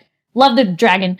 He says, or she asks him, because I guess whatever they did was he dropped her by the talons or something like that. Yeah. And then it was just different than everybody else. Right. I think did he pick her back up by the talons? And he he had to threw climb. her. Yeah, he like threw her. And she was like suspended. Yeah, so he's like talking this plan out through with her, and so she goes, "You really think that's going to work?" I asked Taryn, pulling down my flight goggles as he crouches. He goes, "I think it's the only way to accomplish the mission without breaking your neck." He launches with powerful wing beats, and the ground falls away. Wait for the last second so you don't embarrass us. She goes, so encouraging. Yeah. The way that like even in the beginning of the book there was one point, but like the way Violet describes like how she's getting tossed around, I'm like she's literally like a fucking rag doll. Just like being Poor girl. tossed all over the place just so she can go. Yeah. And this is Zayden's birthday as well. Yeah. Oh, yeah. And she gives him a bracelet. Or Yeah, like it's like a cuff, an Yes. onyx cuff that has a piece of the Riorson house built into it. Yes, part of the piece of turret. the roof. Yeah. Yeah. Mhm. So cute. And what was it? Something happens. Oh, no, maybe that's later. I don't have anything. This is when he says, well, Zayden says that he's going to open the turn door borders. Yes. And then, And so, and Lynx. yes, Yes. I want to talk about him. Okay. Because some fighting happens between, like, whether, was it Halden and Zayden? Two people are fighting on whether this is a good idea or something, right? And so there's just like a lot of commotion in this whatever area they're in. And then all of a sudden, Lynx, who is a first-year writer on their squad, wields shadows. Yes.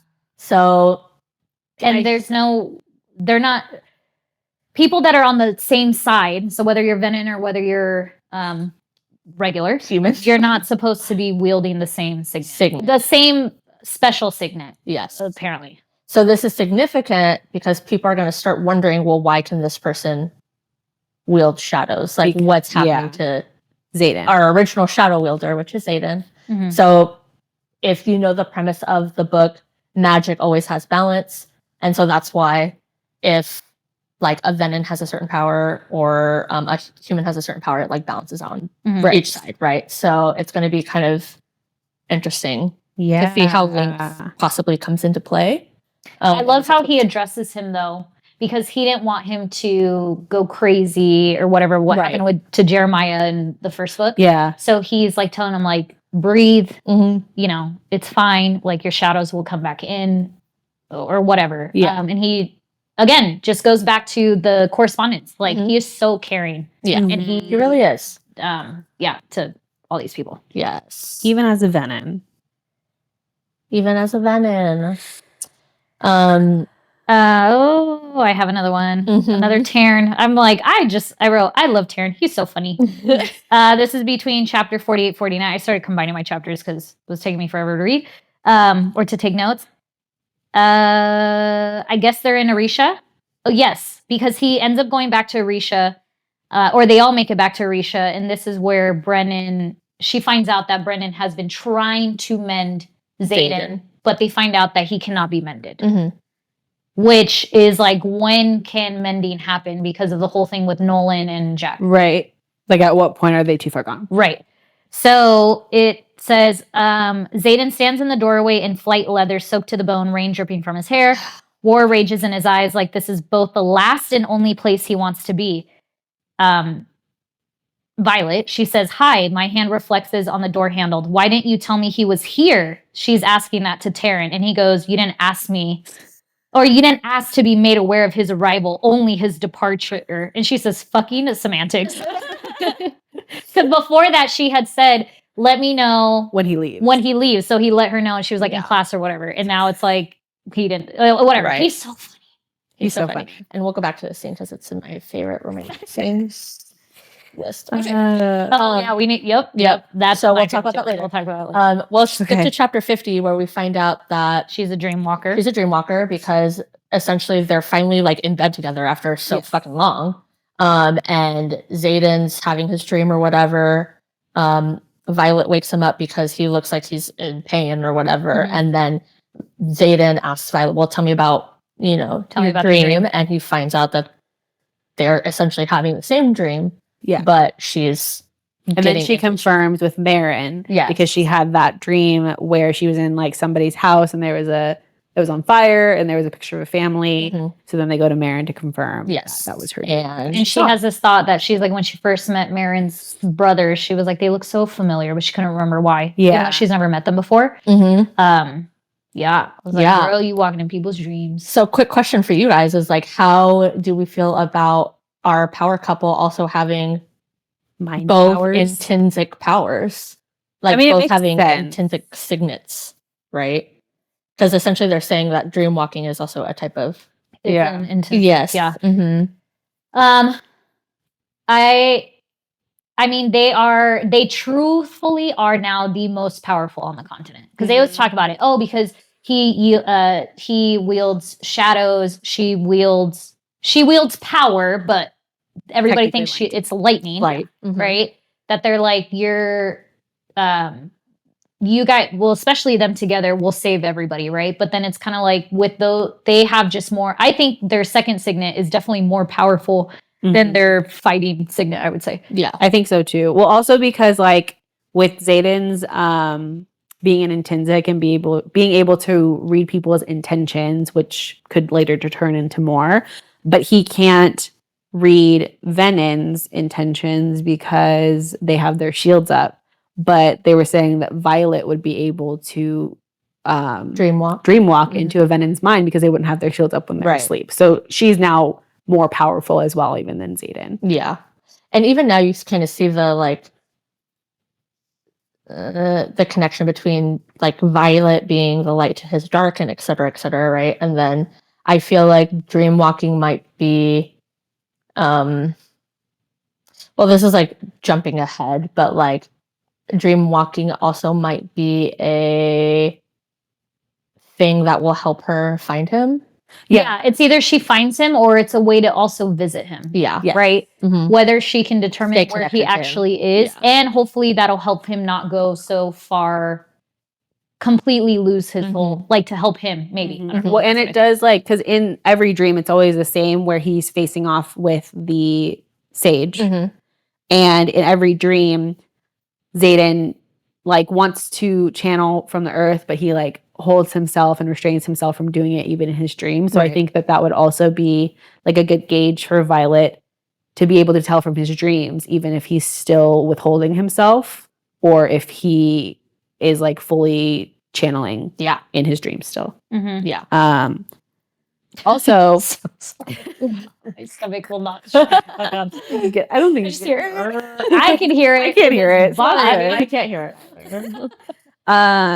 When we found out about Violet, so I had a feeling, so from the first dream that Violet had, that she thought it was her perspective when the sage was talking to her in the dreams, I was picturing it like, one, I thought the sage had more power, which he does, but I was picturing it like how in Harry Potter where Voldemort like goes into Harry Potter's dreams and like haunts him. Mm. That's how I was picturing the sage. Is Yeah. like, I'm wondering if the dreams are actually just dreams or if the sage is able to like manipulate and talk to them through the dreams and like essentially haunt them. He has to be an From afar. intrinsic too, then. Right. The sage.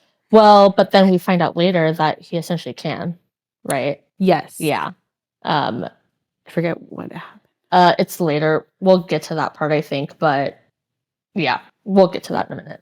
So 50, the next chapter. Now we go in chapter by chapter. We're almost done with the book, I anyways. put chapter 51 to 53 is the battle. Yes. Mm-hmm. Some key things about that though is Bodhi. that Xaden does not want him in the front lines. Yeah. He does not want him fighting because he is meant to be the next heir, in the next in line. Which actually, this gets brought up twice. It's in chapters like 51 and 55.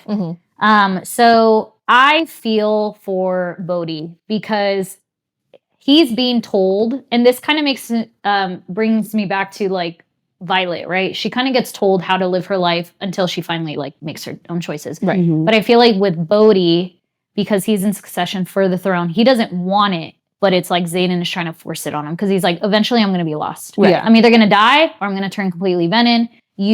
Our bloodline has to be on the throne. Right. And he doesn't want that. Right. And he's like, my job is to be by your side. Mhm. And so that like makes me feel for him. it makes me feel for him because Yeah. it's like you are trying to fight for something, you're trying to have your own independence, your loyalty to somebody, but you're trying to make those choices and you're constantly being shot down. Mhm. Right. Because even Violet's like, why is he staying with the first series? What the fuck is that? Yeah.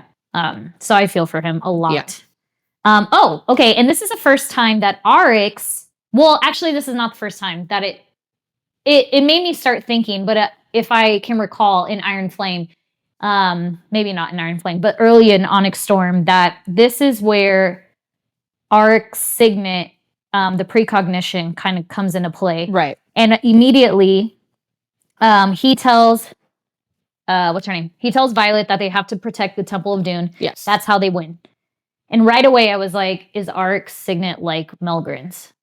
Seeing 'cause outcomes. Yeah. I was like, I he's didn't already watch that. giving it away. I Right would away, just I was like, yo, he knows what's going on. So that's why also too, when she randomly sees him flying around, she's like, what is going on? What is this guy doing? And they're thinking like, oh, is he turning against them or whatever? He's just preparing them because he Yeah. already knows Yes. what's going to happen. Yeah. Yeah. So they go. So pretty much, Violet doesn't want to go there at first, but finds her way there, right? And then they meet the priestess. Theophany. But they also meet the attendants there. Oh, right. Sorry, the temple. At the Temple of Doom, right? And they all have silver hair. Yeah. And their silver is because they dye it, right? As like a dedication Mhm. to their service or whatever. And then they think, oh, Violet was sent by, they pretty much say, Violet, you are sent by the goddess of Dune herself to like whatever. Yeah. Change things or help us or whatever. Mhm. And then we figure out that Theophany, she has silver hair, and that she was previously a priestess of Dune, but coming from Unreal, right? What? Oh, Unreal. Yeah. Yeah. Sorry. I thought you said Unreal. And I was like, what? Unreal, right? So she grew up in Unreal. Because she has the faded Uh-huh. tattoo on Yes. her head. Mm-hmm. And this is where, when she meets them at the temple, the ward stone goes back up. Yes. So they find out Yeah. that the Irids fired up the ward stone. And then this is where Leothin comes back. He's part of the same lineage as in Darna. And he asked her to break her bond with Violet so that he can go. He sees potential in her and he wants to take her back and train her. And of course, Darna just leaves. And I was very sad about that. I was so sad. It happened so fast too. Like as soon as the conversation was had, like Violet was shut out and then she leaves. And I was really sad by that. So when I told you guys I cried 3 times at this book, this part was the first time. That was I first. cried. Yeah. When Darna was leaving. Yeah. Because just because it's like, I don't know, like your pet abandoning you or like your baby abandoning you essentially. And Yeah. I found that really sad. I did see, well, we'll circle back to it when it comes to theories. Never mind. Okay. So then after that, This is when she goes into her thingy. yeah, so Violet's like in bed, not showering for like 4 fucking days. Yes. And then he bathes her. So Sir, also one of my favorite romantic scenes. Okay. We'll circle back to that. And we find out that the reason why Mira has been acting so strange with her is because she visits her grandmother, and whatever happened there, she thinks that Violet's going to turn them in or something at this point, right? It's like in some sort of like there was a reason prophecy that or- their parents dedicated Yes. partially dedicated Violet because they had like a premonition type thing about like something that could happen to her. And I had written this down as like another reason that maybe I thought I could be a Mira type, but probably not, because thought it was funny when Violet was in her depressive state and Mira said, yeah, but you have, or okay, it was Violet not wanting to get out of bed basically. And Mira was like, yeah, but you have to. You can cry or scream or even break shit if you want, but you cannot live in this bed. And I was like, she's like, get the fuck up. We have shit to do. She's like, and you need a bath, girl. Like, yeah, like you fucking stink. But this is where Mira finds out that Xaden is best. Yes. Yeah. And she feels pretty betrayed, Mira. And they get a message from Theophany that Violet and Xaden. Oh, so then later that night, isn't it Garrick that intercepts them? Yeah. And he says, I have a message for you. Basically, Theophany took Mira, and they will kill her unless they don't bring Violet and the brother. And they assumed it was Bodhi. Yes. Because he's the closest connected to Xaden, but obviously they didn't mean him. Yes. Right. But yeah. Okay. I forgot Kaori can wield projections from the first freaking book. So we barely talk about their signets. So between 57 and 58 is when they're trying to figure out the plan of what they're doing. And he draws out, or he has the projection of the area that they like had never seen or something like that. Because he had seen it once, a brief thing. Yeah. So they make a plan to save Mira. And this is isn't this where Brennan then, no.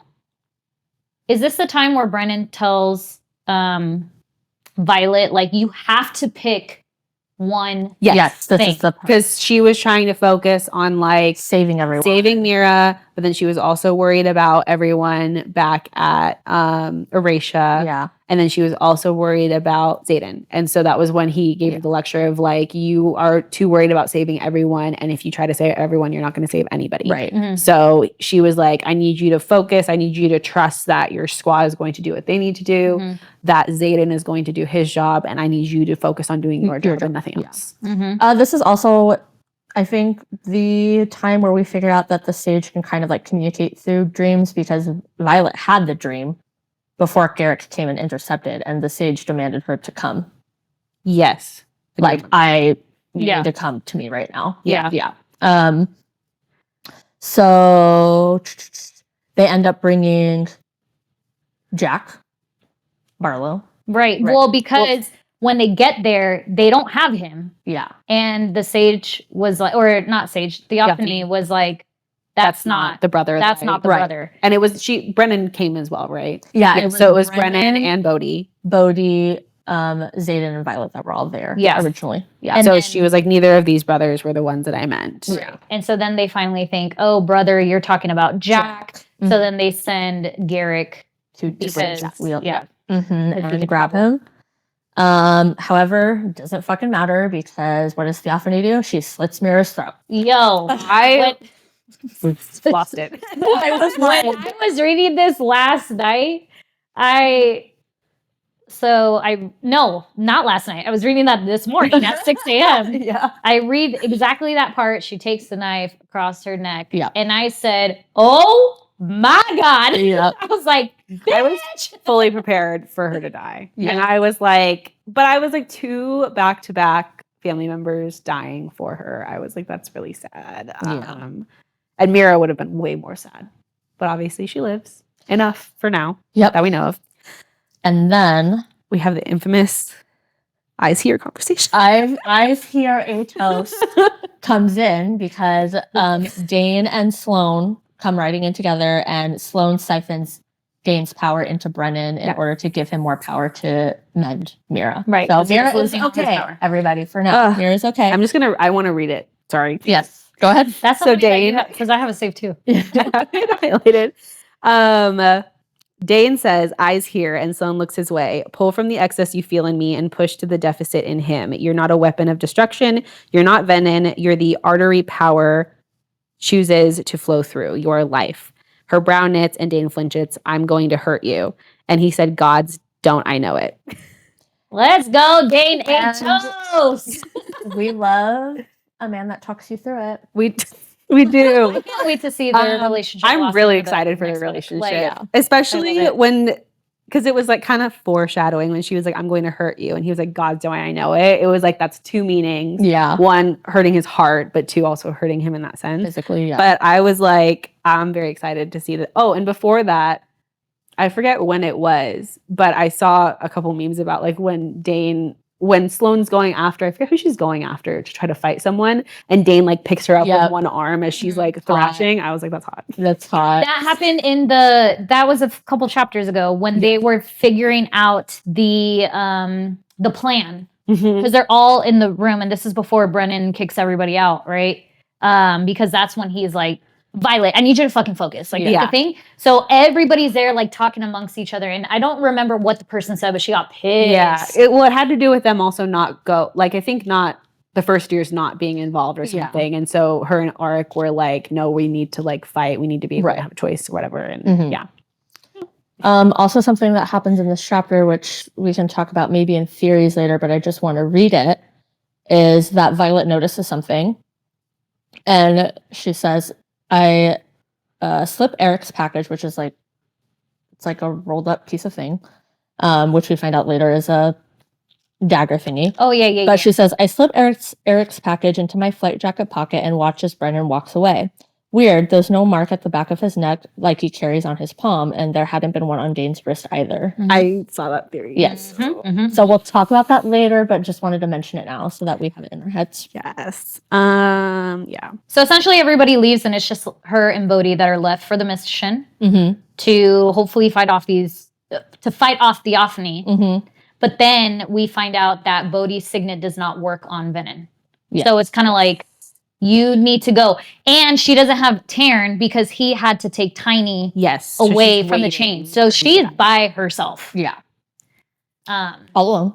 and One thing I also, which is another like conspiracy, I don't think it's an actual theory. I just think it's a conspiracy, but about Bodhi being in love with Violet or like pining after Violet. Yes. Because there was just one quote that would like foreshadow something, but it was when Theophany was talking to Bodhi directly.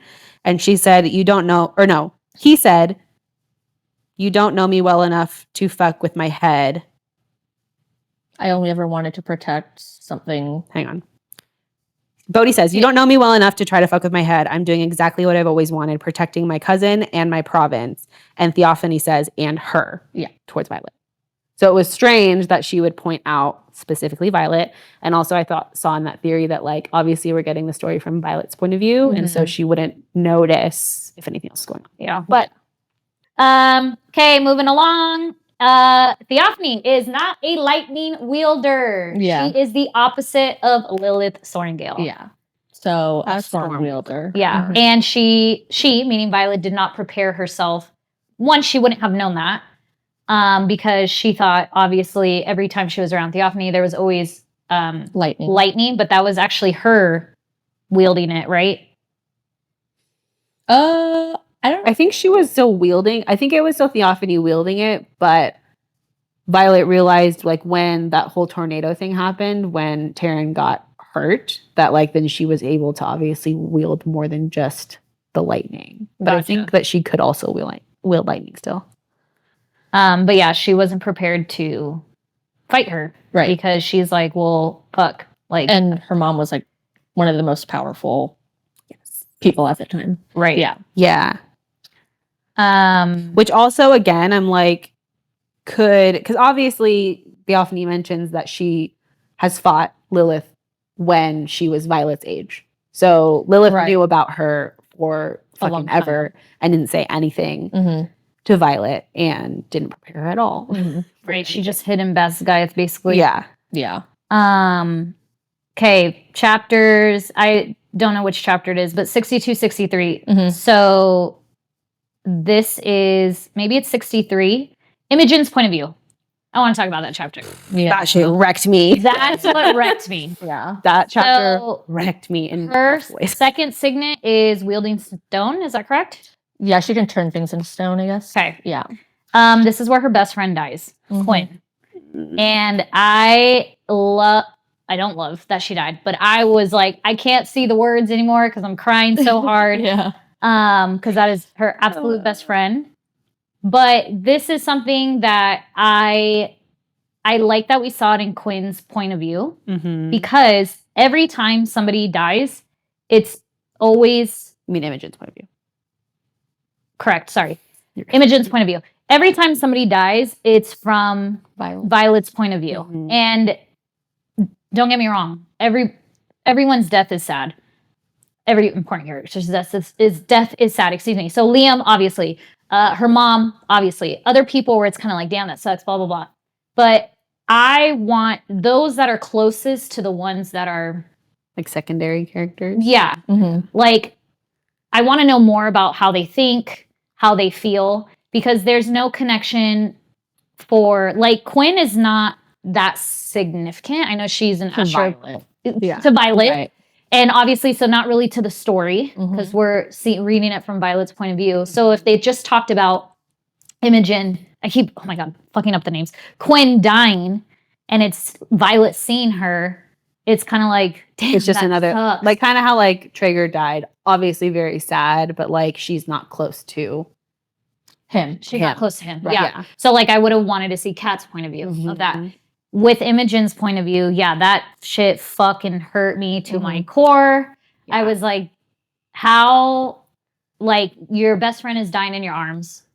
That's your Yeah. first friend, actually, into your new life. Right. And she already lost her whole family, Yeah. Imogen. Mhm. So this is like the last part of her closest family. Not saying that the other marked ones wouldn't be. I'm sure she would, be very Happy sad. with Derek. Yeah. Mhm. But yeah, so that was it was very sad. Very, Yeah. very, very sad. I thought cried it a was lot. really cool too when we got to see Imogen's point of view. Because obviously, like when we're getting Violet's point of view, how she like gets her power is they're all picturing like their home in their mind when they're accessing power. And so I thought it was cool that Imogen narrated that she mentally opened the door to her childhood home. Because I would like to know like what each character like sources their power from and where they like ground themselves in their mind, because obviously they're all different. Right. And also sorry, going back, because I know we got Rhiannon's chapter before, which not really a lot in there. I thought kind of like it's kind of boring. Yeah, I literally was like, am I gonna finish this book soon? Like, I thought the best. Like, I listened to the audiobook for Rhiannon's and the voice actors changed. I hated Rhiannon's voice actor. I don't know who it was, but like the tone of it, I was just like, I'm so bored. I did love Fier though, her dragon. Yeah. She was so like sassy and like, bitch, keep up, otherwise I'm leaving you behind. I thought Right. that was funny. But yeah. Oh, I did also see like, because I did see things about like why was Rhiannon's chapter significant, because obviously like Imogen's was super significant.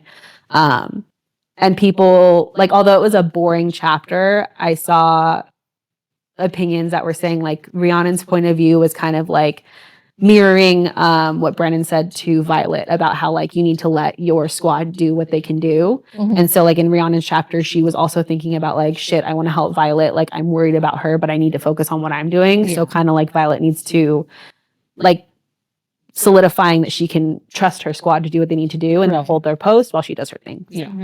So that's really all that there is about Rhiannon. Yeah. and then Garrett goes and saves Imogen. Oh my God. Mhm. I loved that scene. When he was like, I'm not leaving you behind Imogen, and then he carries her and Quinn. I was like, that right there, I was like, I would completely read a whole book about Imogen.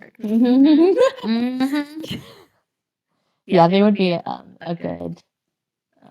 Because very much would be like, she's hella stubborn and like not lovey at all. And then he's very protective. Yeah. I would love that so much. So the last 3 chapters, is where pretty much Violet's battle with Theophany comes to an end. We find out that Eric gives her a dagger essentially made from the Temple of Dune, right? That kills Theophany because she was once a priestess. So that takes care of that person. And at the same time, Xaden casts Waves of Shadows to help save everybody who looked like they needed saving pretty much, and to kill off whatever Wyvern and stuff were left. And he goes and transitions completely, unfortunately, into a Venom. But the why he pulled the power Yes. is not because of what's her name? I keep forgetting her name. Violet? She's a maid person. Because of Violet, it's because of his love for Sigil, because she was trapped. Yeah. Yes. And there was no way to save her because what's his name? What's the sage's name? Berwyn. Was going to kill him regardless. And he won't let anything happen to Sigil. Yeah. And was also mentioned in his face-off with Berwyn that he was looking at Sigil, who was trapped, and his new brother. Yes. Yeah. Which is crazy. Which we'll talk about that more as well. We also find out that Pantrick is a traitor. For the Venom side. Okay, hold on a second, because I could not remember who Panchek was. What is his significance? He's in the first book. He comes from the first book, right? He does. I had a guide with like the order of power. Is that what it's called? Like chain of command. Yes, type that's thing. what it is. Yeah.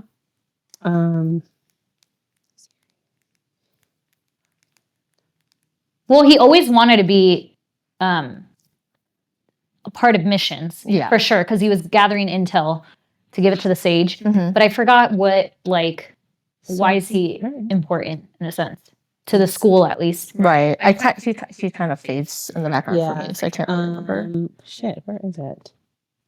I will say though, once you're done reading the book, I closed the book and I said, "What the fuck?" Yeah. I literally said that. Yeah. I existentially cried in my bed for an hour. Oh, there it is. Okay.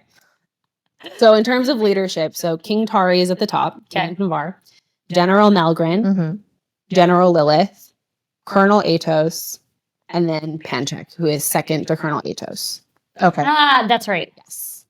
And then Varish, and then the wings. Okay. Gotcha. Yeah. So Panchek is Is he the Atos one is that bitch. calls the death toll? Is that Panchek? Is he the one that calls that? I think so.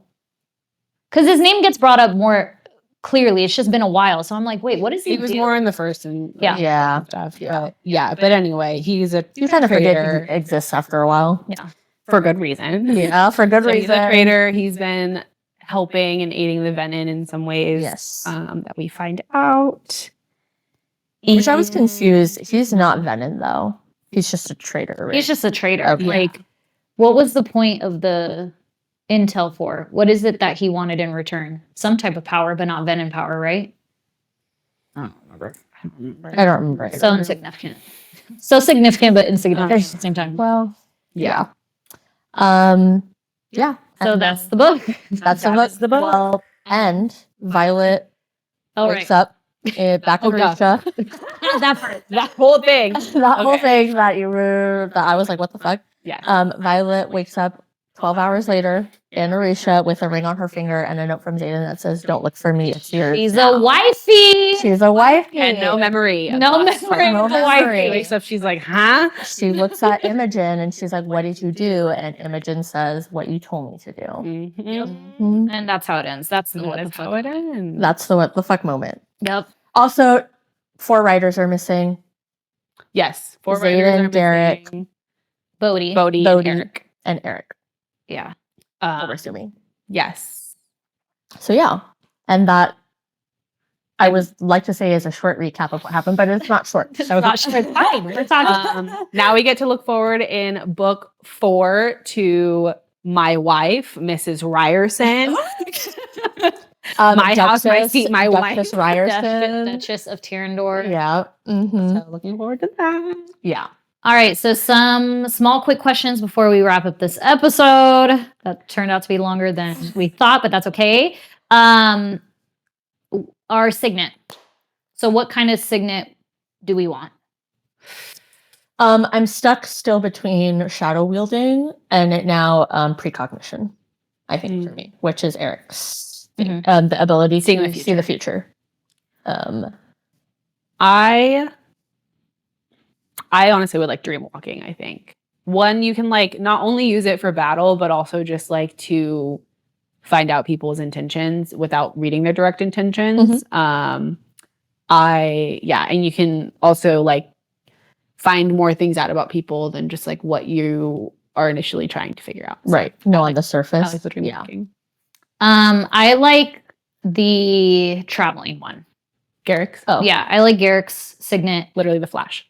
That part. Literally the Flash. And then I also like the shadow one. Yeah. I think Shadow, the thing that really attracts me to Shadow, which we've talked about this before. Well, yeah. Zayden Ryerson, that's all it is. And I imagine Lynx now being just as hot for some reason. a mini Zayden Ryerson. But what attracts me to shadow wielding is that it's both good in defense and offense, which I agree. The balance of that. Yeah, I agree. Yeah. Least favorite character in this book?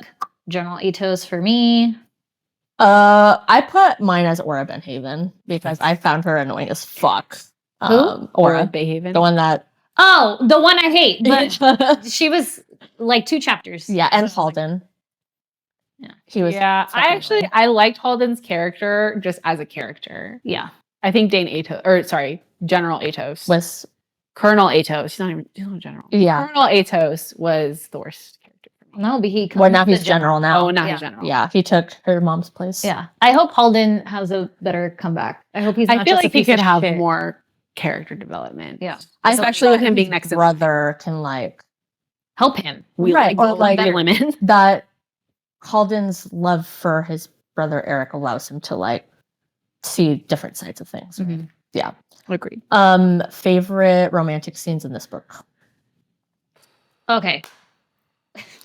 When he gets jealous at Halden was mine. When he helps bathe her after losing Andarna. I thought that was a very like touching moment. It was a very intimate moment that's not sexual. Yes. Right? I agree. Yes. Him washing her hair, helping her and take care of her essentially. And then chapter 48 and 49, when he comes from flying in the rain and he's soaked and has feral eyes and all of that jazz. He chooses to lose his control. Yes. I will say. I'm just going to say. He says it's day 73. Yes, step 73, and he hasn't channeled any power yet, and he wanted to wait till 76 because he wanted to double it from Jack and whatever. Anyways, I was explaining the scene to Lance because we had to go walk the dogs. So I read this last night, and then I said, "Can I tell you about the sex scene that I just read?" And he was like, "Okay, why not? I guess." So we're walking the dogs, and I said, "Listen, this guy sat in a chair, and he had her straddle him, but he didn't want her straddling him. He wanted her on the armrest." And then I was like, he put her legs on the armrest, and then he fucking ate her out. I was like, yo. And she said, "What are you doing?" And he said, "Worshipping." And I was like, period. Crazy. I was like, whoa. That's not my favorite scene, but that one just sticks out to my mind. Then I said, go off. Yeah. Just go off. We love when they tell you what to do. I love when they tell you what to do. My favorite was when they were, was it on Hedotus? When they broke the table? Yes. Yeah. Yes. Yeah. When they were on Hedotus and No. Deverelli. Deverelli. Okay. When they were at Deverelli and they had that whole scene where they broke the table, mainly because it was the first time he was at peace, and so he was able to like actually enjoy himself and not be having an internal battle the whole time. Yeah. And also for the scene after when they were done. And I think it was Riddick who knocked on their door and was like, "Hey, are you guys done?" And I was like, how long has he been standing there waiting for them? And then when Zayden opened the door and he was like, "To what do I owe the pleasure of everyone standing in front of my bedroom door?" Literally, anytime they're done, like they fucking always get interrupted. Interrupting them. Yeah. Like they can't fucking peace. But they can't they are the most powerful and influential people. They're like, "Sorry guys, we need you." Yeah, like you guys need to do this later. Okay, favorite Taryn and Violet scene. Ooh, I had a quote from Terran. There was only one I could think of, and it was in chapter 60. When Violet said something about Dragonkind protects his own, and then he said, pretty much tell me what to do, and let me go back. Page 483. For me, I don't know if I have an exact moment for them because their banter in this book is just gold. Yeah. So I kind of like all of their All of them? moments. Yeah. Mhm. So this is when Tarn's gonna take Mira's dragon away. Oh, Tiny. Yeah. Yes. Mhm. Tiny away. And Tarns says, I will not leave you on this field. And Violet says, if I leave, everything falls apart. Dragonkind protects its own, even above a bonded rider. And then he says, do not lecture me on the laws of my kind, or you will learn how comfortable I am breaking them. And that showed me how much he truly loves and cares about Violet, to the fact that he will disobey dragon laws to help her and protect Yeah. her. Mhm. My favorite Violet and Terran scene was after they were fighting the Wyvern in what chapter is this? Chapter 11. When the claw of a Wyvern gets stuck in Terran's leg. Yes. And Violet looks at Terran and said, are you all right? And Terran said, I am not deceased. And then she said, relief prickles my eyes and my vision wobbles. And Terran says, do not dehydrate on my account.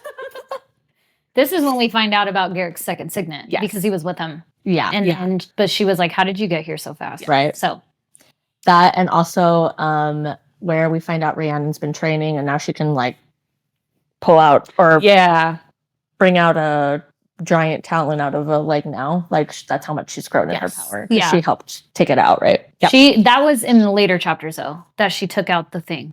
Not in chapter 11. Oh, but sorry. Same thing. Yeah. Regardless. Yeah. She has been training all this time. She's been training. Favorite Andarna and Tarn. I have one specific that comes to mind. So this is when she the Irids refuse her. And so of course she's upset about it. She doesn't want to talk. So she just walks away into the forest. And Tarn is like, I'll take care of that's my this. favorite too. Yeah, and he goes after her. I agree. There was one, I have to find it. You can go, Jess. Oh, no, I found it. It was a very brief conversation, but it was when, let's see, I believe Andarna had a harness on, I think. Okay. She was just like, can I take mine off, in reference to her harness? And Taryn and Violet both simultaneously shout no. And Andarna goes, no.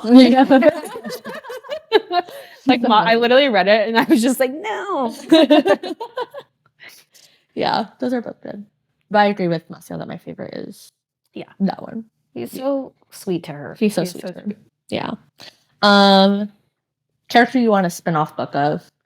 I want Violet Imogen and Garrett. I was like, this is Violet. I would love an Imogen and Garrett, because I think I would love a spinoff of Imogen's point of view, also to like see more about the marked ones and like what their life was like prior as well, and then her relationship with Garrick and Xaden and like how she's gotten close with them. Okay, yeah, I think it would be interesting.